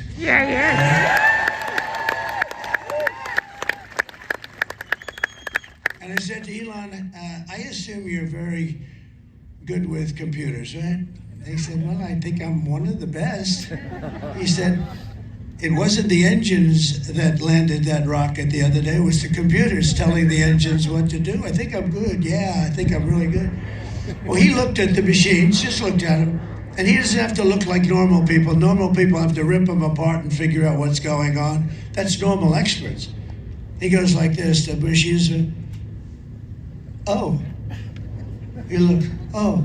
Meaning he knew the patient immediately. You know, he does this stuff for a living. So he looks, and he actually made the statement. He said, look, computers are great for sending rockets up and everything else, but there should never be machines used in voting. Everything should be paper ballots put in boxes. Voter ID, also identification for the country. In other words, little questions like, are you a citizen of the United States? These are little questions. These aren't big questions. Excuse me, ma'am, are you a citizen of the United States? No, I'm not. You're not allowed to ask. Oh, what city do you live in? It's none of your business. I'm voting. Do you understand? Now, if you show up in a suit and tie, they say, we don't want this guy voting. You got to see what they do. I mean, what they do is so sad. But Elon is a total pro, and I saw his mother, the most elegant woman. I said, Elon, she produced you. Well, she produced one hell of a smart guy, but did you see his mother with her beautiful white hair? She looked like total royalty. And she said she went, I think, to New York, and she pulls out identification. No, I don't need that, ma'am. Oh, of course you do. It's my. She wanted to give it. They didn't want it. And she said, very interesting. She was interviewed just yesterday. A very smart woman. Produced a lot of smart kids, too. Not just Elon, a lot of smart kids. And she was amazed. She left there. They didn't want any information. They didn't want her ID. They didn't want identification. And she said, you know, that's a strange thing. I've been in many countries, and they always want your identification. So, look, we have a country with a massive headache, and it would go a lot longer than headache. It would be a much stronger word than the word headache. And we have to solve this problem because we have a mess on our hands. We got a bunch of cheaters that all they do is think about how they can cheat. Think of this. You know, when I run this election, we have meetings with Susie and Chris and all professionals, respected people, a lot of people, and we talk about strategy like, what do you think we're going to say, or where are we going to hold a rally, and how much are things going to cost, and what are we doing? You know, in other words, normal. When they meet to find out how can they cheat. And when you think of it, they have to, because who wants to have policies of open borders where anybody in the world can come in, where you can, and by the way, 90% of the Democrats, not the sleazebags like Schiff and Schumer and crazy Nancy Pelosi, Pocahontas, not those people, but the people that vote. You know, the real Democrats, they actually tell me all the time, I don't know why the hell we can't have voter ID. The real Democrats want to have things like voter ID. They know it's crooked. There's only one reason you don't want voter ID. There's only one reason, and that's to cheat. There is no other reason. There's no other reason. 100%. And they do cheat. Why did we just make it law? Isn't this better than my speech? Because, honestly, somebody's got to talk about it. They say, sir, I'd rather have you not talk about it. We have a certain network. Oh, if you even mention the fact that there's cheating in elections, they turn you off. I mean, this is supposed to be one of our very brave networks. I won't mention which, but you can imagine. You know, it's one thing when CNN and MSNBC, crooked as hell. Look at CBS. Look what CBS did. They took this person who's a low IQ person. They took her, they interviewed her, and the main question they asked her, she gave an answer that was absolutely insane. It was a pile of words taken, mixed up, and thrown onto a board. It was the craziest frickin' answer I've ever seen. And CBS, who's licensed for free, They don't pay anything by the federal government. Why aren't these licenses bid out? Why aren't they worth billions of dollars? Well, all they're supposed to do is be honest. So CBS, now their main news show is 60 Minutes. 60 Minutes took her answer, realized it was a disaster. And you know they wouldn't do it for me. They would love me to give that guy. And you're right. So she said, you would never mess up anyway. You're right. I mean, you know, somebody else. Hey, I sat for a 3-hour interview with Joe Rogan, and it was great.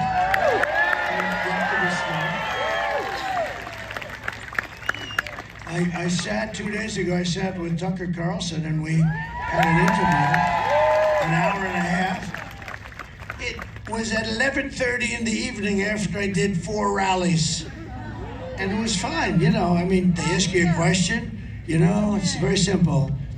They ask you a question and you give them an answer, if you're intelligent. But she's not an intelligent person. She was not a good student. She was a horrible student. She didn't pass her bar exam. I mean, I know a lot of people, they didn't pass it, but you know, that's okay, but she didn't pass it. But she was a horrible student. She's not a smart person. We're dealing against the roughest, toughest, smartest. Oh, the press goes crazy. If I say President Xi of China is a brilliant man, they go crazy. He called him brilliant. Well, he runs 1.4 billion people with an iron fist. Yeah, I'd say he's brilliant. That doesn't mean he's a good person. I happen to think, I mean, what he did with COVID was, I called that along. I said it came from the Wuhan lab, and people have a lot of different theories on it. I happen to think it was gross incompetence. The doctor came out of the lab, he had lunch with his girlfriend, she caught it, he caught it, they caught it, everybody started dying all over the place. And they suffered plenty, but these people are very smart and they're at the top of their game. We have a man that he can't find the stairs off a platform, right? No, he's guiding us. And you know, we have a problem. We don't have a global warming problem. They don't use that term anymore anyway because, as you can see, the planet, it's very cool out here today, isn't it? Oh, they go crazy when I say it. But it's not global warming because at certain points it starts to cool a little bit, like now, but like this period. And they're getting killed with global, so they changed it. You know what the term is? Climate change. This way, if it gets warmer, it's fine. If it gets cooler, if it rains, if snow comes down in the middle of the summer, it's climate change, you know? I mean, we have a girl, not a smart girl either. She's not smart. She's got a good shtick, but she's not smart. AOC +3. Do you remember how this whole hoax started? She came down and she started screaming at senators that have been there for 30 years, Democrats, and they were totally afraid of her. They're less afraid of her now, but half of them are gonzo. And we've spent trillions and trillions of dollars on things that, you know, putting windmills all over these magnificent plains and fields and valleys and oceans. And then they had one whale in, I think, 50 years come up. And then last year they had like 18 of them wash ashore, die. And it's all a big hoax. So many things. So this is just like, we're talking about a history lesson. It's just, to me, it's more interesting than the speech that you've heard approximately 900 times, because I've been saying the same thing. You know, with a speech, I mean, I have beautiful, oh, it's so beautiful, but it's true. But it's basically the same thing. We have bad borders, and they don't do anything about them. But they're not only bad, they're open. And they do no vetting. This moron does no vetting. And she's the border czar. The border czar. But then she said, I'm not the border czar. Don't ever call me the border czar. She's a liar. Yeah, well, she is a liar. You're right. But for different reasons. So don't call her the border czar. But she was appointed to head the border. Now, the Border Patrol last week gave me the strongest endorsement anybody's ever given me.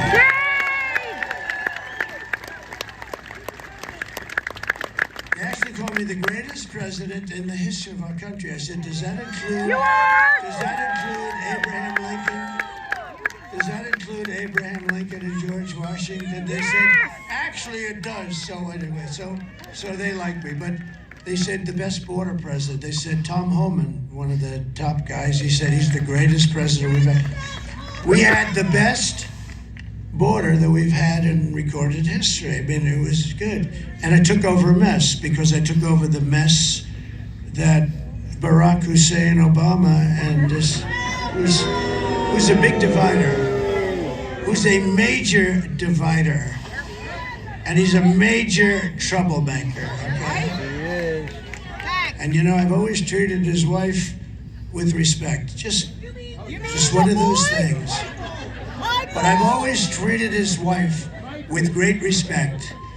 But she came at me the other day. That's not nice of her to do.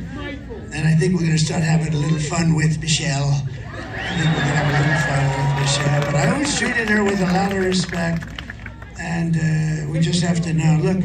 So we have a very divided country. And you really have, look, anybody that wants to have open borders for 13,099 murders to come in over the last 3 years, for 16,000 of the worst drug lords and drug sellers to come into our country. And you know what they do? They tell them, if you ever come back, we'll kill you. So they don't want to leave. We're going to get them out because they're going back because, you know, see, our country's stupid enough. Our country's stupid enough that we give them massive amounts of, they call it aid, but we give them massive amounts of aid. You know where the aid goes? Into the dictator's pocket for the most part. But we give massive amounts of aid, so I told them, I said, if you don't stop behaving, I'm going to end up taking away all that aid. You're never going to see any aid. And they were so...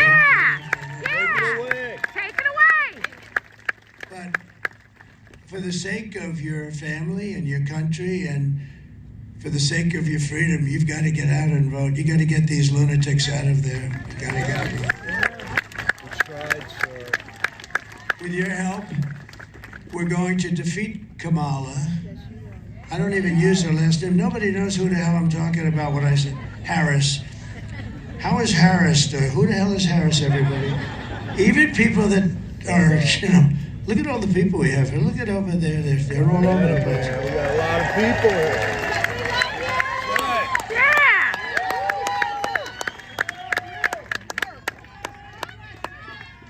You know, it's a little strange. I'm a pretty smart guy. I have genetics. Do you believe in genetics? I do. You know? Fast racehorses produce fast racehorses, whether you like it or not. And but I'm a very I believe in it, and like I'm smart. I tell the story. Thank you very much. I appreciate it. He said probably brilliant, but no. And we do the weave, right? This is a weave today. They'll say, and this is a very important lesson because I'm trying to tell you what's happening with our country. It's going bad. And it can never get fixed because we're never going to get the right people in because of what they do with the elections. We're going to get a bunch of crooks and horrible people. And not dumb people, by the way, you know. She's a dumb person, but the party, but she's not going to run. She's a vessel. She's a vessel, and she's just a vessel. They didn't want him, and then they found out he's perfect. He's perfect because he didn't know what the hell he was doing. They got away. But this is a group of people, large group of people, larger than people think, but it's a very demonic party. It's become that way. The people aren't. The people, Democrats, regular Democrats aren't. Most of them agree with what I'm saying. But we do need people to say it, and we have to have it, and if it's not said, and then they're going to fight over it, they're going to call you a horrible person, and all of the things that they call you, conspiracy theorist. He's a conspiracy theorist. They don't tell you that they cheated. Think of it. They spied on my campaign, and they refused to even acknowledge it to this day, but people acknowledge it. But look at all of the things, the Mueller report, they said Russia, Trump's involved with Russia. I don't know a damn thing about Russia. Trump is involved with Russia. It was made up. You know what that was? That was an excuse for why crooked Hillary Clinton, and she is crooked as hell. And now that Joe Biden has been taken out by his party of politics, I can start using the word crooked back to Hillary. I can put it back. You know, I took it off a couple of years ago because I figured she was finished. But actually, I see her talking so much. She's got major Trump derangement syndrome. Yes, she does. She's angry. They were going to operate to see if they could fix it, but it was so severe. There's no fixing her. That the doctor said it would be a waste of a surgeon's time.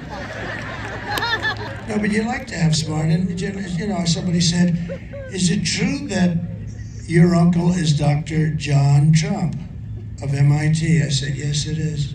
Do you know my uncle was the longest serving professor in the history of MIT? Like, I think 41 years or something, 39. And there's something nice about that. And I'm just looking here, and I'm watching, and this has nothing to do with corruption, but it has to do with a little bit of intelligence. And I have a piece of glass over here. Yep. And I don't have a piece of glass there. And I have this piece of glass here. But all we have really over here is the fake news, right? Yeah! And to get me, somebody would have to shoot through the fake news. And I don't mind that so much.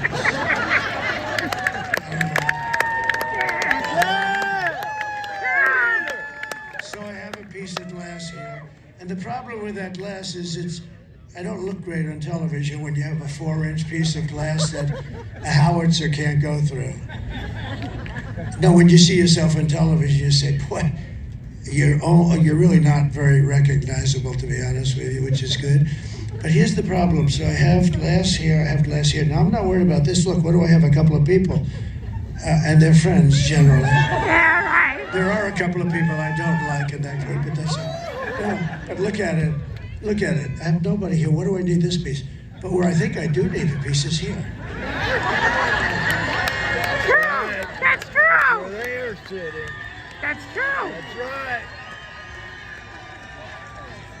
And I think, no, I'm a very smart person. You know, they've refused it. You know, now they are saying, that was the most brilliant speech. They're saying, it's a weave, you go. And then you're here. And then what happens is while you're here, there's a point having to do with that point. And you go, wing, wing. Then you come here. Then you do another weave, he. And it's very complex, but then it gets very simple because it all comes brilliantly and beautifully together. And they actually acknowledge this total genius there. They don't, not all of them do. Most of them are failed writers. They're not even good writers, okay? They're bad writers, so they don't understand the weave there. They'll never be able to do it. But here's what I'm looking at. I'm looking at comes. The problem is, when you watch me tonight, you'll say, the president doesn't look that good. Well, how the hell do you look good? Look at the size of this son.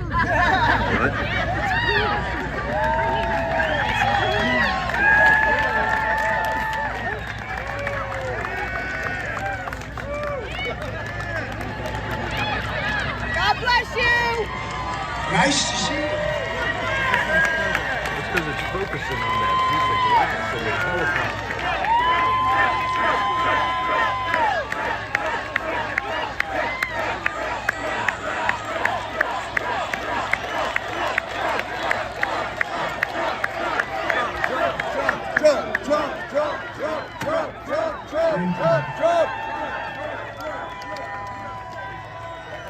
So just to finish up on that last, because I don't want to waste a lot of time on the list, but it does seem sort of ridiculous, doesn't it?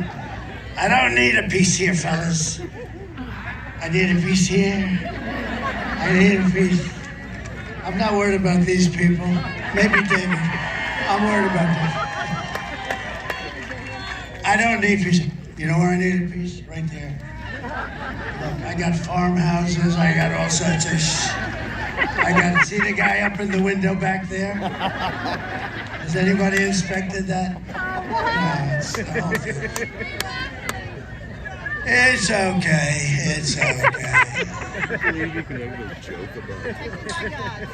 But it would be nice to have, you know, I'm trying to make a point and I'm trying to sell something. I'm telling the people that our leadership is grossly incompetent, that we're being ripped off by every country in the world, including our so-called friends. Our friends are far worse in many ways in terms of trade. The European nations are just ripping us to shreds. Everyone says, "Oh, it's so nice, the European nations." They're very tough. They're very, very tough. You know, with trade, they don't take our cars. They don't take our farm products. They don't take anything. But they give us their Mercedes. They say BMWs, their Volkswagen. Millions and millions. I said to Angela Merkel 3 years ago, I said, "Angela, how many Chevrolets do we have in Berlin?" "Why, I don't believe you have any." I said, "You're right about that, Angela. You think that's fair?" So, you know, they're ripping us off. The whole world is ripping us off, and we stopped it. And we stopped it, and we took a lot of heat. I lost a little chunk of ear over it. Okay? And they weren't happy with that. That wasn't good enough. That was not good. But I'll tell you what, we got to be fair. You know, Europe is, we have a $300 billion deficit with Europe. Why do we have a deficit like that? And we were fixing it all. It was beautiful. Then we had a very unfortunate thing happened. I got more votes than any president, any sitting president in the history of our country. Because we elected you. I got more votes, almost 75 million votes. That's the votes that they talk about. That's not the votes that nobody knows. Actually, nobody has any idea. You got these machines, you know, it's broken. We think we might have paper ballot backup. Oh, we don't have the backup. Oh, wow. They have no idea how many. They have no idea how many votes. But according to their stats, I got like 10 or 12 million more votes than I got the first time. Barack Hussein Obama, a terrible president, by the way, a terrible president. Terrible. The worst on trade.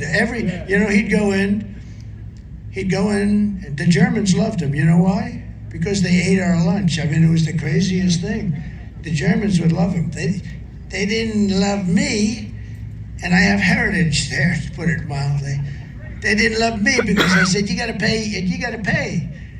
I said to Angela, you haven't paid, Angela. No, Donald, we think we will start by 2035, she told me. Oh, thank you, Angela, I really appreciate it. 2035, this was 4 years ago. Oh, she's gonna pay by 2035, think of it. And they think we're stupid people.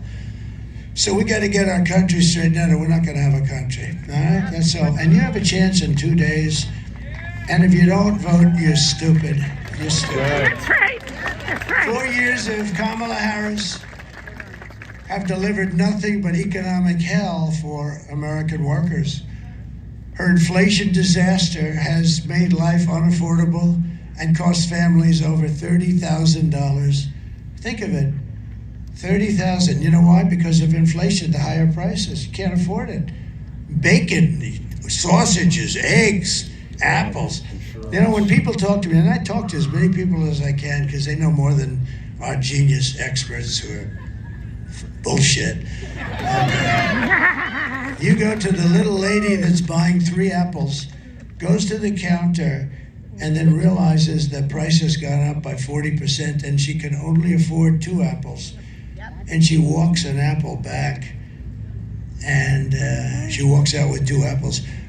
She understands very well, and that should never happen in our country. That happens a lot. They go in and they buy 2 bananas, and this should never be happening in our country. And it's happening because we have both corrupt and stupid leaders. You have combinations of stupidity, and sometimes it overflows.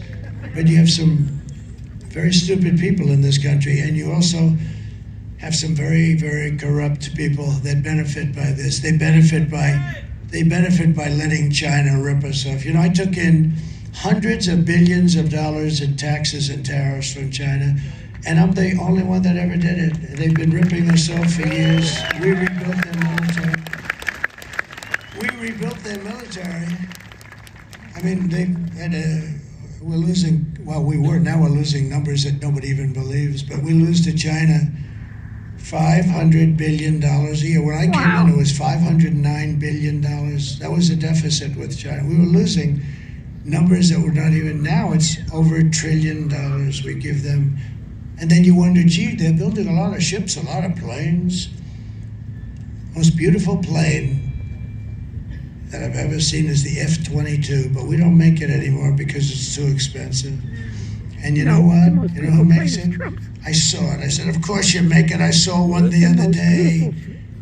Sir, that was made by China. They copied the sucker. I mean, we don't make it. We don't make it.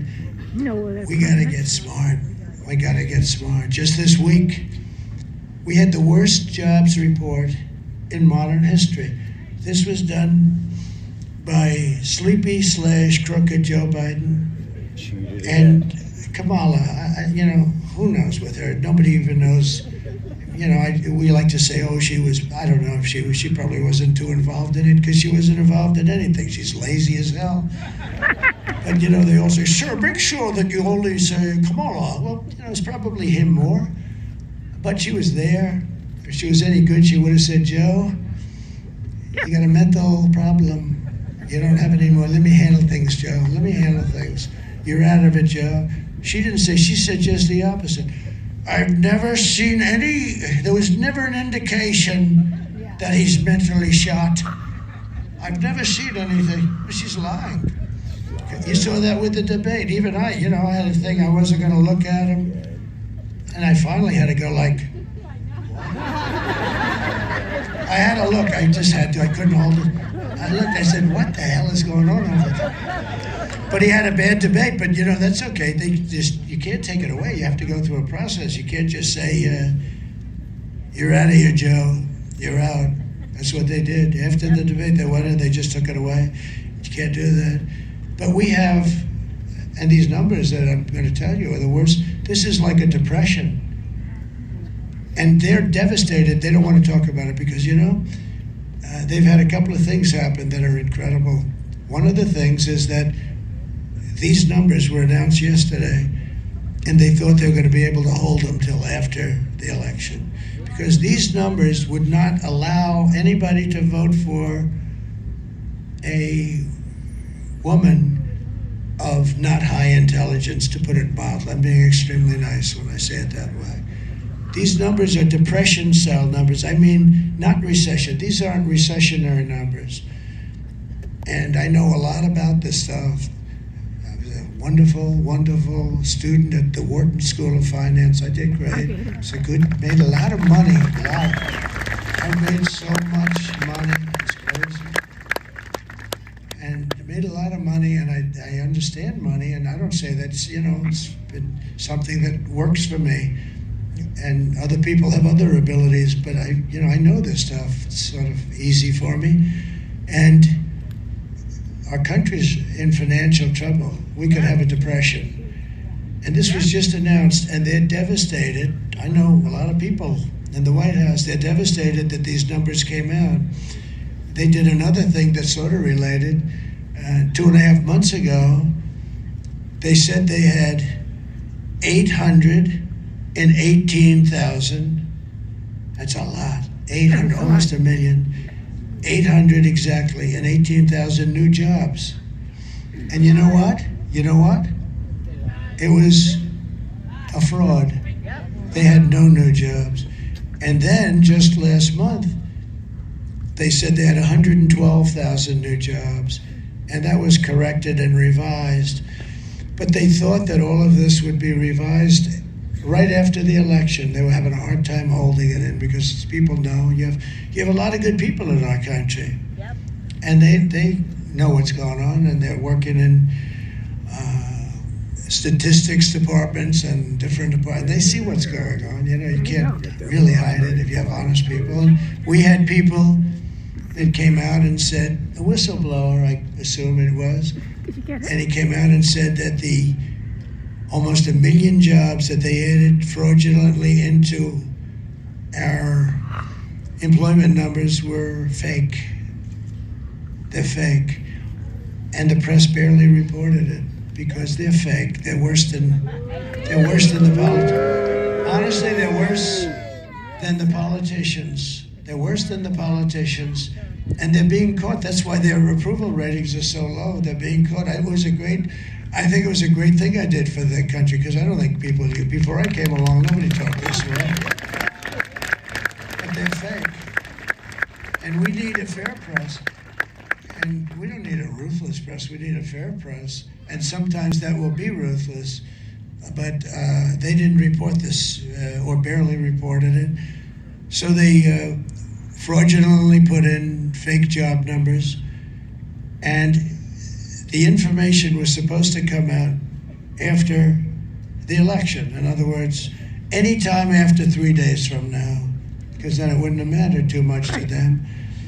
And a whistleblower blew it up and released the information. And I want to just tell you that what they've done, so you add the 112,000, so you're talking about almost 1 million jobs were fake. Now here's the difference. If they had those 1 million jobs, you would have said they did a nice job. Not great, by the way, because you're starting from a depression base. You're starting from where these numbers are, where the real numbers are that just got released yesterday. Also, they wanted to hold these numbers till after, because these numbers are worse than the 818,000 fraudulent job numbers. With only 12,000 jobs were created. That's a depression. Yes. Listen to this. 30,000 private sector jobs were killed in a single month, and nearly 100,000 manufacturing jobs were wiped out since the beginning of the year. 100. Those are sort of our prime jobs, I think. You know, we got a lot of prime jobs, but manufacturing, that's where you make money for the country. You make product, you sell the product to other countries. We lost a lot. We've been losing so much. But these are depression type numbers, and that's where we're heading. And I always said, I don't want to be Herbert Hoover. You know, people tell me, what would you like? I said, the one thing I don't want to be Herbert Hoover, because he was the president when the Depression came, and that was not good. That was not a good thing, and that's the only reason I'm happy that this has been found out now is that now I can fix it. I didn't cause it, because they blame you for everything. People know now. Think of it. And you know, most of the new jobs that were created, you know about this, right? They went to migrants. Do you know that? David knows that, and I hope he's going to be your new senator, by the way. He's a good guy. Yeah. Because don't forget, your senator knew all the stuff that I'm saying. Yeah, he did. And he sat with it. He didn't say it. He didn't reveal it. He would have revealed it. He wouldn't have let me get away with it. He wouldn't have let me get away with it, because it's so terrible for our country. But this senator that you have, he's been there a long time. Yep. And you know, it's funny, when somebody's there, I told that to David, they're hard to beat. These guys have been there forever. They're survivors. That's what they're good at. They survive. They're not good senators, but they survive. They're genius at survival. They can be bad senators, and they're there for 25 years. His father was there for 25 years or something. They're not easy to beat, but you got a man here. He's a great guy, and he should be. He's a hero. Thank you.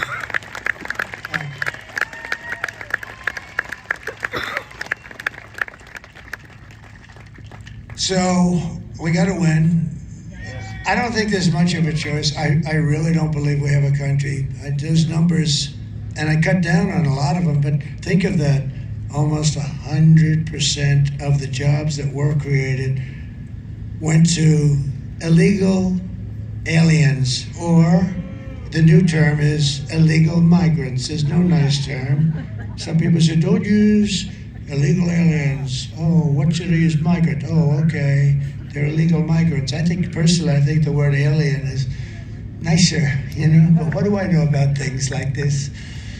But when you think about it, and let me just tell you one further fact, and then we're going to finish up. And I'll only do this speech once. I'm not going to do this speech again because there's no reason to. I have 3 or 4 rallies today. I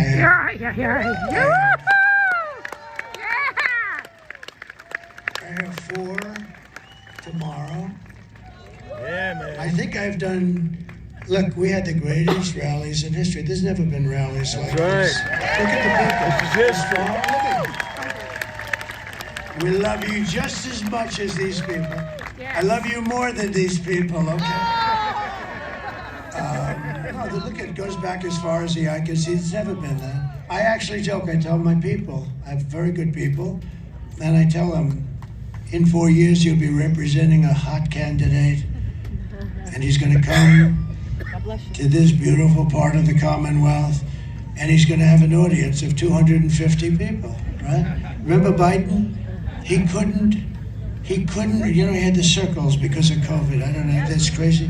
The only thing good was, I really thought the guy who did those circles was very talented, because I'm a very good builder, and he did perfect circles. In fact, I wanted his name in case I wanted to do some very good painter, but he had 8 circles. He couldn't fill them. He had to use fake news to fill them. They were sitting there. He would have a rally, and nobody would show up. And I'd have a rally, like in Arizona, and 48,000 people show up. Yeah. He comes in the next day. He literally couldn't fill the circles. And yet, he had more votes than me. He had more votes. No, he didn't. No, he didn't. He's a brilliant guy. He worked out of his basement. He never went out. He never talked to anybody.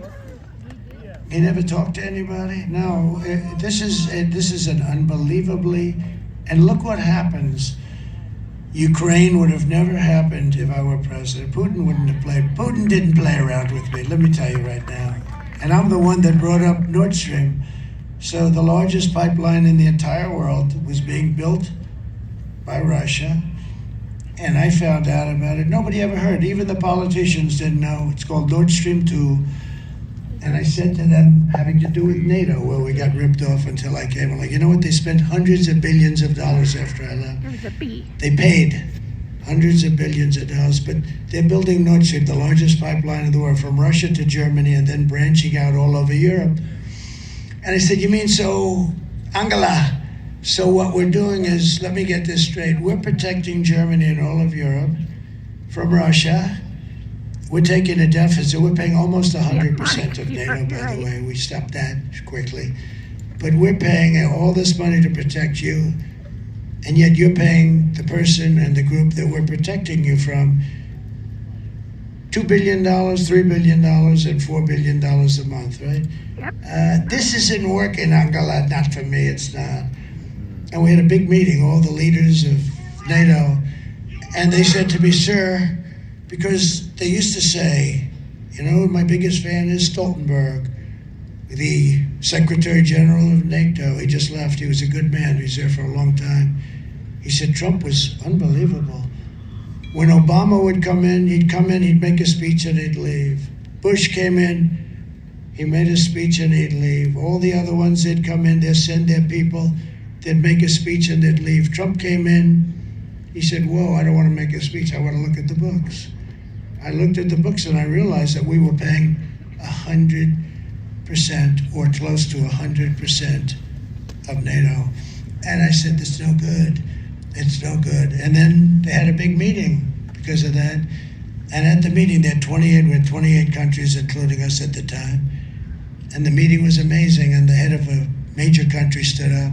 Sir, does this mean that if we don't pay up, you will not protect us from Russia in case they get aggressive? I said, does that mean that you're delinquent? You mean you haven't paid? In other words, you're delinquent, right? I never heard that term, so this is an old real estate term. You're delinquent. He said, yes, we're delinquent. He said, if you're delinquent, if you haven't paid, I would not protect you under any circumstances from Yeah. And the next day, you know, only a few countries were paid up. Most of them were delinquent. The next day, billions and billions of dollars came flowing in. What do you know? They came flowing in. They don't write about it too much.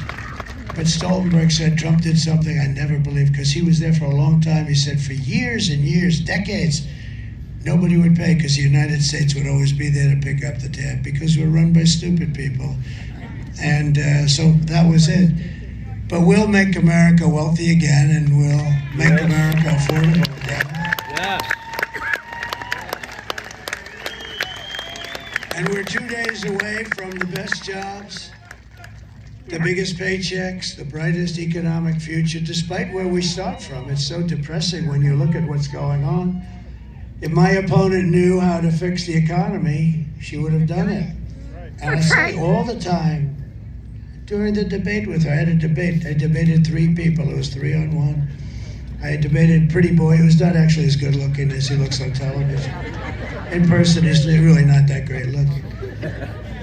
But I debated him and some woman that they say, oh, I have no idea who the hell she is. All I know is they interrupted me every time I said, crime is at an all-time high. David Muir goes, it is not. See what they're doing? See that horn over there? They put that horn up. You hear that? It's right in the field where you might have a sniper. See this? And I have no glass here. A glass here. There's nothing over there. There, my glass. See? Those people are my glass. I'm hearing that horn. That could be any minute now. They're getting ready. Oh, my God.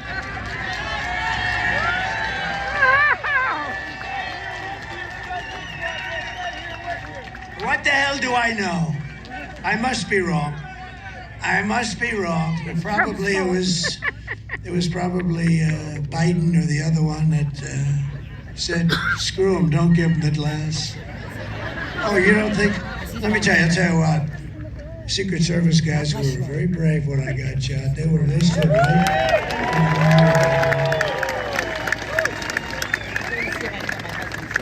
And I don't want to speak out of school, but I can say from the time I got elected, these guys were fighting for more help, for more people like you have up there, great people, but they were fighting for more assets. They call them assets. I think it's an extremely nasty term, but that's what they were fighting for. They need more assets because we have big rallies. You know, we have 50,000.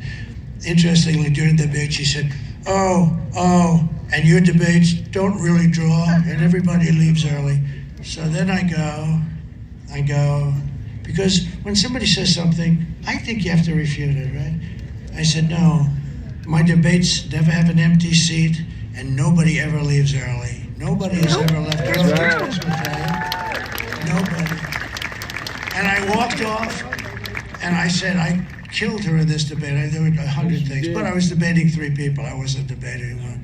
11 times or so, they said, no, that's not right. That's not right. You know, they weren't supposed to do that too, by the way. ABC. It's ABC fake news, CBS, ABC, NBC.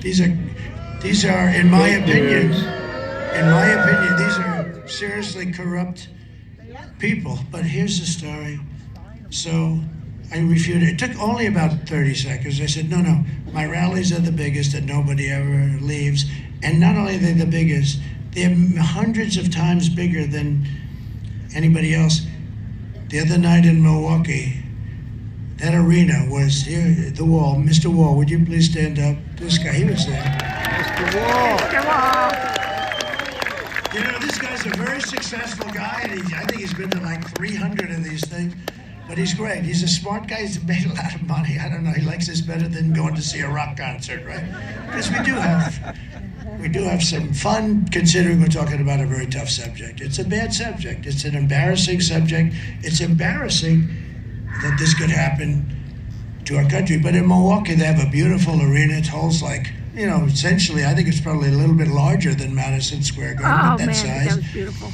And we were packed to the rafters. We could have sold it out 3 times. Yep. I wish I had the picture. I'll send you the picture, everybody that wants. And it was amazing. But there is a great spirit that this whole MAGA movement has. When Biden got up and he had that horrible scene behind him, the pink and purple, it looked like the devil. And he liked that, made him look like a tough guy, How do you make me look like a tough guy? And he started talking about, we will stop MAGA. We will stop. We won't let MAGA go forward. Couldn't understand. Then he couldn't find his way off the stage as usual. And I wrote him a little note. Joe, MAGA means make America great again. That's right.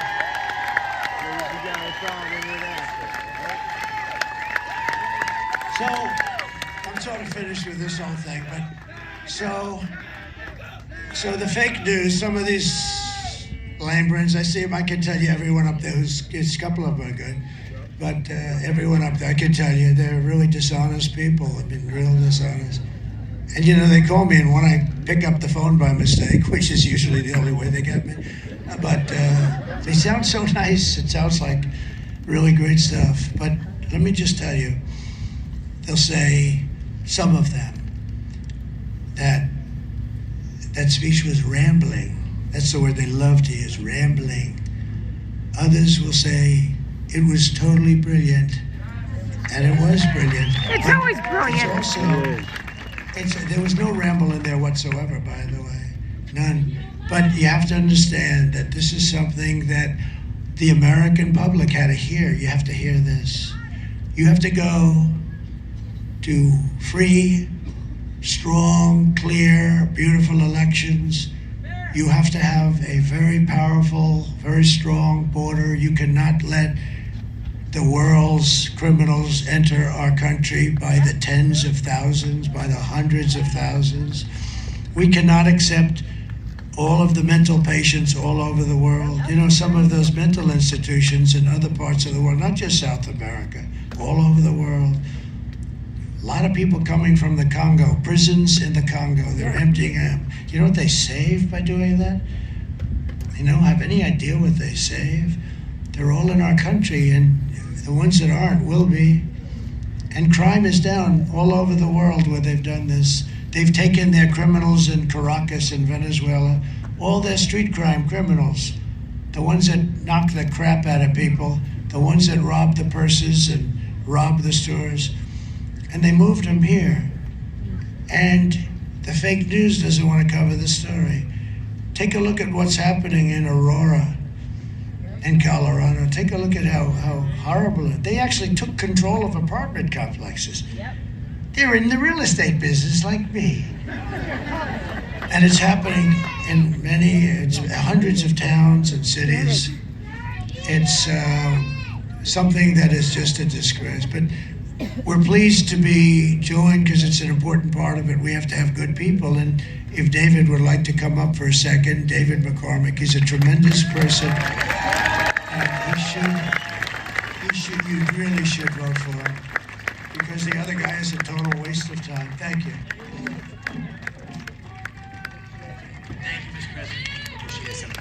Thank you, Mr. President. Thank you all for being here.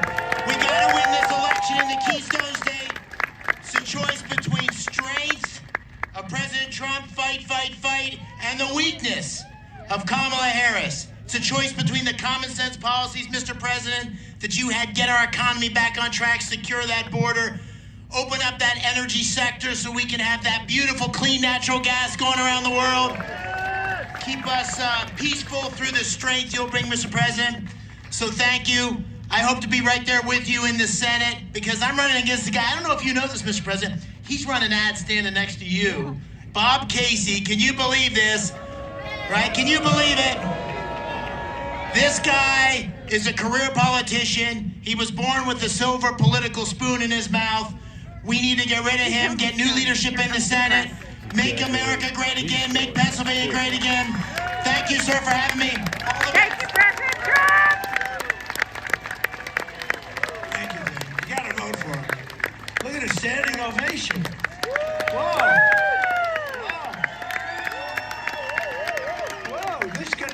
This could be the big day then. We finally broke it. USA! USA!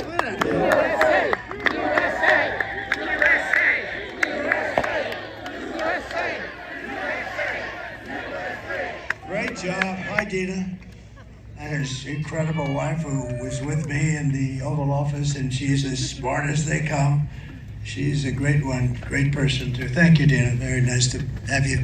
And what he said is interesting because Bob Casey, a friend of mine called, very smart guy, big guy. That's right. That's why you listen to live stream. High intellect as opposed to a lot of the people we have to deal with. He said, I didn't know that you and Bob Casey are such good friends and so close. He was me. He meant it. I said, I don't know the guy. He had nothing to do with me. He's like a stiff. He doesn't do anything. He's there. He survives. That's all. He's a genius at survival.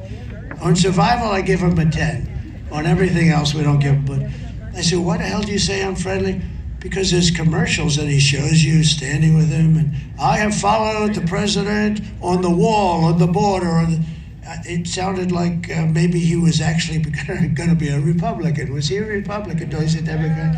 Here's a guy's a radical left guy. And I have the same thing in Ohio. I have about 5 of them. It's actually a compliment, I guess, you know.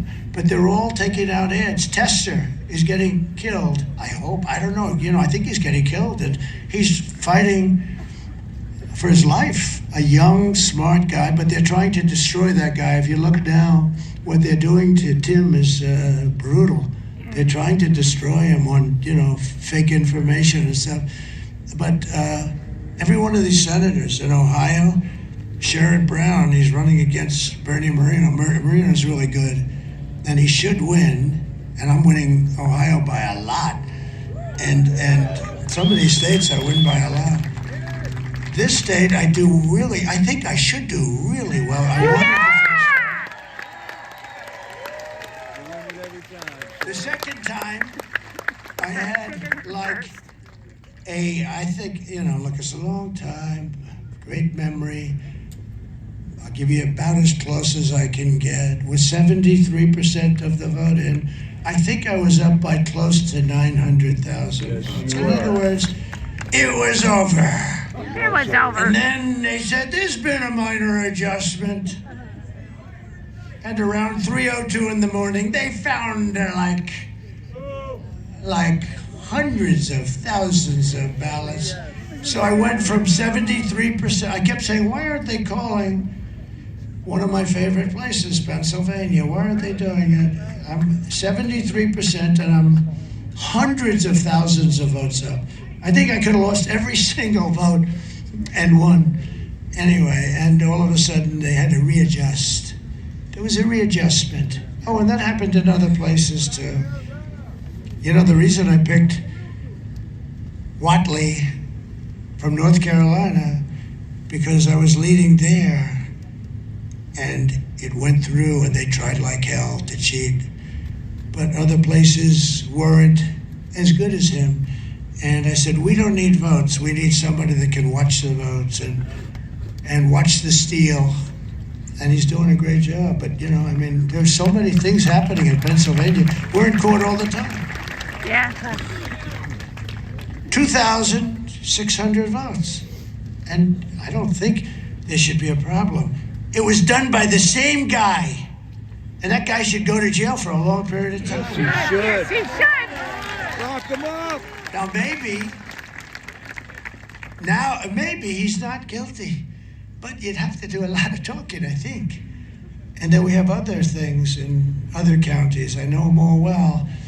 And so we'll see how it all comes out. But, you know, they're having a lot of court cases going on, and judges aren't particularly friendly. It's amazing, actually. You know, you go in with things. How about the one in Virginia? We have a really good governor that's become friends of mine. We had a great rally yesterday.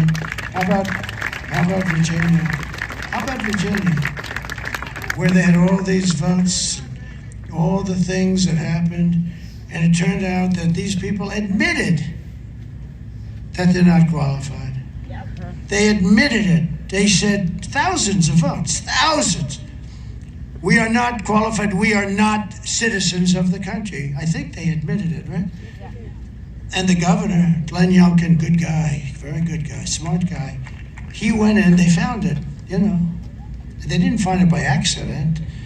They found all these votes, and they went to the court, and the judge ruled against us. I wonder who appointed that judge. Gee, some people don't like me saying that. I wonder who appointed the judge, but the judge found that I think they said they didn't find him in time or something, you know, some crazy thing. They didn't find him in time, so therefore he can vote even though he has no idea what the name of our country is, right? And it went to another court, and it was a failed thing too. And then the Supreme Court ruled in favor. They said, you have to be a citizen of our country. Think of that. We caught that. And they did a great job in Virginia. We'll see what happens. Maybe we'll win. You know, it's not in theory a swing state, but I'll tell you, we had a crowd. You couldn't see the end of it. So I want to also introduce, if I might, a man who's really brave. He went through hell. He got shot also, by the way. He got really shot. But he's come back, and he's a friend of mine for a long time. House Majority Leader Steve Scalise. Steve, thank you very much. Thank you very much. And what a good man he is. He took some bad. I went to the hospital to see him the night he got shot. The doctor told me he had a 15% chance. He had almost no chance, and he lived. I actually think he's better looking today than he was before. I told him, I said, you know, you're a better looking guy today than you were. But he's a great guy. He took a big hit, man. The doctor said he lost more blood than anybody that I've ever operated on or tried to save. And he said, I've been doing this for 25 years. And he lived. He lived because he's a strong person. Former Democrat, presidential candidate, somebody who's very popular, Tulsi Gabbard. Tulsi? Thank you, man. Yeah, great. And she just turned Republican. She just turned Republican. Governor Sarah Sanders, my friend. Huh? Thank you, Sarah. Arkansas, she's doing a great job. Doing a great job. A woman I have a lot of respect for. I've watched her for years. I mean, she happens to be beautiful, but I didn't watch her for that reason.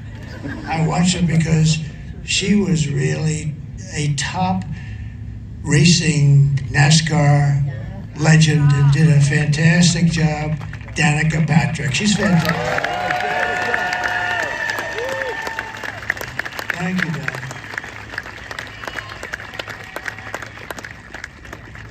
I've been in those cars and I don't want to do it again. I had one of your friends drive me around that track. I said, get me the hell out of this car. I don't know how you do it, but you had a great career. Thank you very much, Danica. I appreciate it.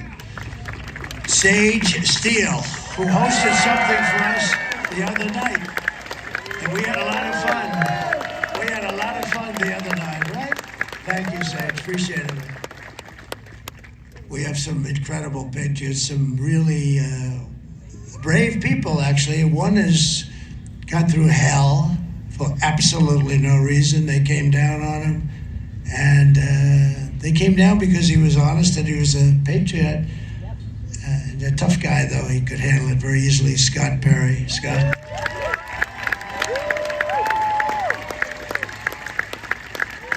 And another, these are great. You know, I go to some of the states and I'm not even in love with some of the Congress people.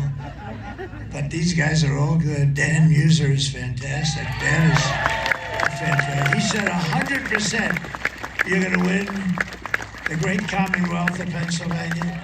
You better be right. I think he's right. But there's a lot of spirit here, you know. And we even have the polls up, but I think it's much more than the polls. No, the polls, I'm telling you, you can make those suckers sing. You get the right pollster, you can do, and you really do inflict damage, you know, when you do like this person from Iowa. Today, the election essentially is really, we're talking Turkey, comes out with a poll different from every other poll, because it wasn't even in question. It's really the opposite way. I'm way up. If you look at 3-4 months ago, Dan, I was losing states and now are walks, you know, they're now walks. And I think you could have that here. It's called suppression. They suppress, and it actually should be illegal because it's, in many ways, it's worse than the written word, which these guys do quite well, actually. John Joyce is a fantastic person. Thank you, John. The other day, I introduced, at John's request, the Penn State National Wrestling Championship team. And these guys came up and they were powerful as hell. They just won the, think of it. The coach must be unbelievable. I hear he's a great wrestler too, a fantastic wrestler, like a champion. Didn't he win the Olympics also? So this coach is something because they won 11, think of this. They won 11 out of the last 13 years today. That makes him, you know, that's like John Wooden stuff. That's incredible. That's incredible. So congratulate him. But I did that for John and the whole group, and that's, to me, it's, you know, I'm into sports, I love sports. When you think of 11, but I looked at these guys, I had them up, I brought them up the days, the place was packed, that arena was packed, and we could have packed it 5 times if we wanted to. If we had a bigger arena, it would have been, it didn't matter, but I had them up, and I'm looking at these muscles, they're bulging all over the place. You know, they're the best wrestlers in the country, all the top champions, and many of them were the individual champions. And I said to the audience, these may be the only people in this room that could take the illegal migrants in a fight. Outside of this little group of 10 people that I have up here, we're in trouble. In fact, I tried to recruit them for ICE, but they have other plans. I tried to recruit them. Did you know that? I said, come on, how would you like to be a member of ICE? We need you, because ICE is incredible. ICE goes into a pack of MS-13s, fists flying. I mean, somebody's got to do it. It's a nasty job, but they love it. They love the country. And Lloyd Smucker, I want to thank you very much. Great guy. These are all great.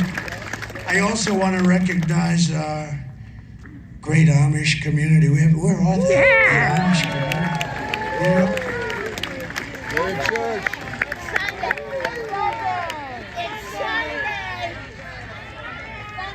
They're at church. That's right. I love them. I trust their vote. They are the vote. And you know what? They say, I mean, you tell me, this is the first time they've ever been involved. They've got on their horse and buggies, right? They don't do machinery, but they made an exception that they're able to come, and they're coming to one of the rallies, and they made an exception where they can go, but they can't drive. And I'll tell you about them. I had a barn to build, and I went out to bid, and I got all these crazy bids for a lot of money, and they bid for like 1/3 the price. They built a big barn, substantial, out to the cameras and as wide, almost like to the cameras and as wide. Big barn at one of my clubs. 3 days. And they didn't use nails because they're not allowed to use metal or something. Sarah, 3 days and the barn is gorgeous. I keep saying, I want to build another barn. I'll make a good deal with these. No, they came in, they took the wood from another location and the horse and buggies, and I never saw anything like it. These are unbelievable people. 3 days. Oh, is that the head of Truth? The head of Truth Social. Hey, that's a hot stuff. What's going on with that stuff? What the hell? Devin Nunes. You know, he was a great congressman. Everybody respected him so much, and he was tough as hell. He said, sir, you know, there was a man, they said, and this is what we need in our country. When Shifty Schiff and Crooked Hillary and all these people, this absolute sleaze, when they came up with the Russia hoax, you know, it never existed. It was supposed to be a one-day statement. That was their reason. Why did you lose? Because I was given a 3% chance of winning. And remember, as the evening went along, was that the greatest? You know what? We can have a better evening in 2 days if you get out and vote. We can have Danica. We can have a better evening. This is better than winning the Daytona. This is Daytona times 1,000. But no, we can. But I heard there's a young congressman down in the basement of the White House. He said, "Who the hell is it?" His name is Devin Nunes. What the hell is he doing down there? He doesn't believe the Russia story, and he's going through all of the records. He was down there for months. No, this guy is like, if he clamps in on you, you have a problem. And he went for months with a couple of your good friends, right? Cash and some of your friends, but they spent months at the bottom of the White House and the basements of other buildings. I said, what the hell are they doing here? And then one day I made a mistake. I said, I'd like to meet him. He came up, he shook my hand, and then he went off and he went, I literally we didn't even sit down, right? But because he shook my hand, they said, he's in a conspiracy with the president. No, I didn't even know him. I had no idea who the hell he was. All I know is and he figured out the Russia thing was a total hoax. And he was the expert. And it was and anyway, when he left Congress, I said, I'm doing Truth because I had hundreds of millions of followers between Facebook, Instagram, hundreds of millions, like at the top. I had all of them, and Instagram, and nobody had what I had, I think. I don't think anybody.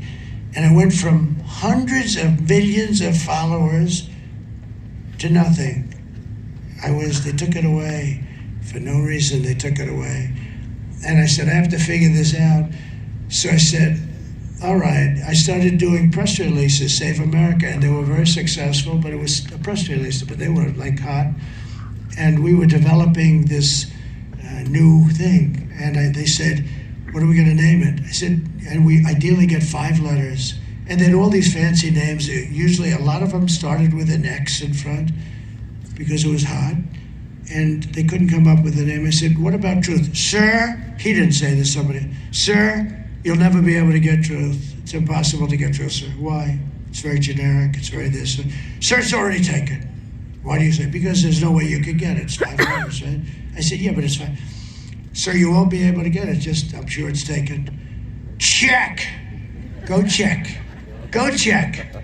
Comes back 20 minutes later, sir. You just bought the name Truth for $2,000, right? All right. You just bought the name Truth. Truth Social. And it's been great. But lately, it's on fire. What the hell are you doing, Devin? I made $7 billion last week. What was it up? Wow. $10 billion. No, $10 billion. So I can't get angry and say he's doing a bad job, right? I don't know, but I'm proud of you. But, much more importantly, I didn't do it for the money. I did it because, think of it. This is so cool. A friend of mine said, great guy. He said, this guy, he gets banned from Twitter and Facebook and Instagram. I was on all three. Over 200 million, whatever the hell you call them, right? I got banned. I went from being they banned me. My enemies banned me. And this guy came up with this great theory. He said, think of it. They ban him. They disgrace him. And he has no choice.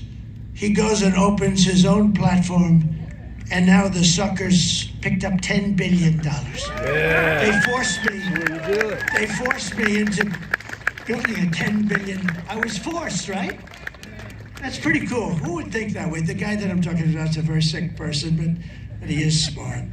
But in conclusion, I hope you've enjoyed this, because I'm only doing this. I'm only doing this one time. I'm going to practice. I'm sure I'm very late for my next rally. I'm sure they're all waiting for me. But this is the kind of thing I should only have to say once. And when they say, he gave a long and rambling speech, no. Say, it was brilliant, please say. Brilliant. Nobody else. Brilliant. It was brilliant. In conclusion, with your vote on Tuesday, we are going to fire Lion Kamala, and we're going to save America. We're going to cut your taxes. end inflation, slash your prices, raise your wages, and bring thousands of factories back to America and back to the Commonwealth of Pennsylvania. Oh, you know what's nice? Look. I'm trying to tell them because these guys are so crooked. They're worse. They're worse than crooked Hillary, which is hard. But look, everybody's standing. Do you know what that's a sign of respect. Everybody's standing. So when they say, he gave a long and rambling speech, let them know that before the end of the speech, by a little bit, everybody stood because they heard the truth today. They heard the truth. Just like truth says so. They heard the truth. Again, the word truth. We will build American, we will buy American, and we will hire America. We will hire people. It's time, right? It's time to put America first, isn't it? Yeah. I will end the war in Ukraine. Would have never started if I were president. It would have never, zero chance. I said, Vladimir, don't even think about it. Zero chance. I will stop the chaos in the Middle East. That would have never happened. October 7th. Iran was broke. They were stone cold broke. They had no money for Hezbollah. They had no money for Hamas. They had no money for anything. They were broke. You know, in 4 years, I had no terrorism. Can you imagine? And I stopped. I had no wars also. I did, other than I inherited ISIS, and I knocked out in a short period of time, a few weeks, 100% of the ISIS caliphate. And these idiots like Kelly and Mattis and stupid, really, he's so stupid. They said it was going to take 5 years, and I did it in a few weeks. That's why I went to Iraq. I said, General, and I met a real general, and our military is great. He knocked him. He said, sir, attack him the following way. I'd attack him from the left and from the right. I'd attack him from underneath if we have to. Well, how long will it take to? I'd say 4 weeks, sir. Well, I was told 5 years in Washington by the stupid people. Anyway, but we have real, and don't worry about them being woke. You could put them in a woke cage for 2 years and they'd come out fighting. They're not going woke. The guys, those few guys on top are woke. And by the way, every one of those guys should have been fired for what happened in Afghanistan. Every one of those guys. He doesn't fire anybody. I fire Kelly. I love firing that stupid guy. But you know what happens when you fire him? If you're me, they go out in the Times and all these people, they go, how would you like to write a book about how bad Trump is? That's what happens. When you fire people, no matter how you do it, nicely or not, when you fire them, they end up writing books and they lie in those books. They tell you, like stupid Bolton, he's one of the dumber people I met, but he was great for me because every time I walked into a foreign leader's office or the foreign leaders came to see me, including Kim Jong-un of North Korea, where you had no problem. That was supposed to be a war, you had no problem. But when I had this dumb guy, Bolton, he got Bush involved with, destroying the Middle East, right? They attacked the Middle East and spent $9 trillion, killed millions of people on both sides. Millions, because I include the other side too. Millions and millions of people. They got nothing. They came back. You're welcome, honey. And I said, don't go in, but if you're going to go in, keep the oil at least. You got to keep something. They didn't keep the oil. And Iraq now has $400 billion in oil money in our banks. Can you imagine how stupid these people are? But Bolton was great. He would never talk, but he was with that stupid face and the mustache. He'd sit back behind me, and I'd tell guys like Putin, listen, Vladimir, we have to do this, we have to do that. And he's looking over my shoulder at that dumb son of a bitch. He's going to say, they're going to blow the crap out of us. So he was a great guy. But ultimately, he self-destructed, as many of them do. But I will prevent World War III. I know them all. We're very close to a world war. Yeah, we are. With these people that we have, these low IQ people that we have right now, we don't even know who it is. So Putin, he's probably saying to himself, who the hell's running this place? It's like, it's the United States of America. We have other countries saying, who the hell is running the United States of America? Does anybody know? Who do we speak to? I don't think he just said Obama. I don't give Obama that much credit, actually, because I don't think it's Obama. No, Obama likes to play golf. He plays more golf than any human being. But we'll crush violent crime and give our police the support and protection and resources and respect that they so dearly deserve. We will strengthen and modernize our military. We'll build a missile defense shield. Why shouldn't we have one? Our technology, whether you like it or not. And it's all going to be made in the USA. It's going to be made right here, too, in the great Commonwealth. We will rebuild our cities, including our capital in Washington, D.C., which is a disgusting mess with graffiti all over that beautiful marble. Those beautiful marble columns, those magnificent columns, that's what we knew how to do things. We put them up. You almost say, how did they ever get them there before tractors, before they had Caterpillar?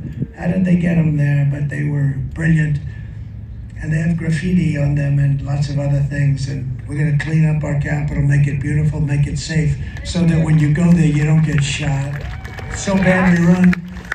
We will teach our children to love our country, to honor our history, and to always respect our great America. We will get critical race theory and transgender insanity the hell out of our schools. And we will keep men out of women's sports. I will defend religious liberty. I will restore free speech, and I will defend the right to keep and bear arms, our Second Amendment. Is that Kelly? Is that Kelly? Hi, it's Kelly. Another great person, but doesn't matter.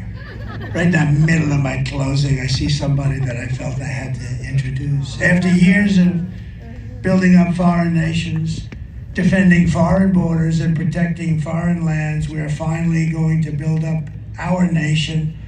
We're going to defend our borders, and we're going to protect our citizens and our lands. We're going to protect our land. And we will stop illegal immigration and these massive numbers of killers and drug dealers that are coming into our country. We're going to stop them cold. And we want people to come into our country, but we want them to come in legally. We will not be invaded. We will not be occupied. We will not be overrun. We will not be conquered. We're being conquered, just as though it were an army. We will be a free and proud nation once again.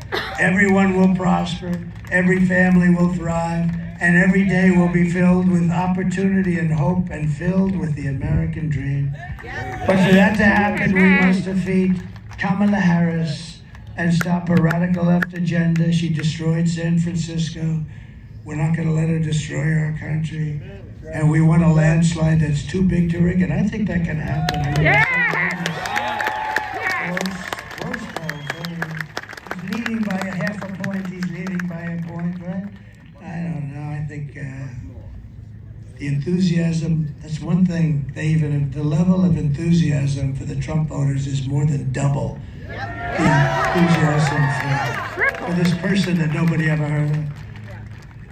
You need to get out and vote. It's very simple. And again, I don't want your money. I don't want anything. I just want you to go vote. We're going to turn this thing around. For the past 9 years, we've been fighting against the most sinister and corrupt forces anywhere on earth. With your vote in this election, you can show them once and for all that this nation does not belong to them. This nation belongs to you. It does belong to you. It was hard-working patriots like you who built this country. And 2 days from now, it is hard-working patriots like you who are going to save our country. After all we have been through together, we stand on the verge of the 4 greatest years in American history. That's what's going to happen. You watch. It's going to happen quickly. It's going to happen very quickly. With your help from now until Election Day, we will restore America's promise and we will take back the nation that we all love. We're one people, one family, and one glorious nation under God. We will never give in, we will never give up, and we will never, ever back down. we will never surrender. Together, we will fight, fight, fight, and win, win, win. We're gonna win. We're gonna turn it around, and it's gonna happen fast. November 5th will be the most important day in the history of our country, and together we will make America powerful again. We will make America wealthy again. We will make America healthy again. We will make America strong again. We will make America proud again. We will make America safe again. And we will make America great again. Thank you very much. God bless you. Thank you, Pennsylvania. Go vote. Thank you. God bless you all. Thank you.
best rally ever. That was unbelievable. Madison Square Garden was the best. It's my friend Lauren.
Midnight? You were here since midnight last night? Wow. Did you have to give anybody any money to park? I didn't. We're parked up there. Yeah, I parked up there. I helped park cars for an hour and a half. Next thing I know, there's a guy collecting money for out that on the street. I go, who are you? Right? Pulling in. I go, who are you? And he goes, I'm the director of the Lancaster Airport. I'm like, you're out here collecting $20 bills. It looked like a total scam, man. Well, I don't know. Yeah, that's why I didn't park there. They wanted $20. There was nobody there collecting money when I was. Oh, there was somebody there at midnight. We didn't know where the hell to go. Oh, we were in the parking lot by the movie theater. Yeah. And the cop came and told us we had to. All right, guys. Yeah, they had that all shut down. So you were there. They told you to leave. They shut it down. God bless you. God bless America. God bless President Trump.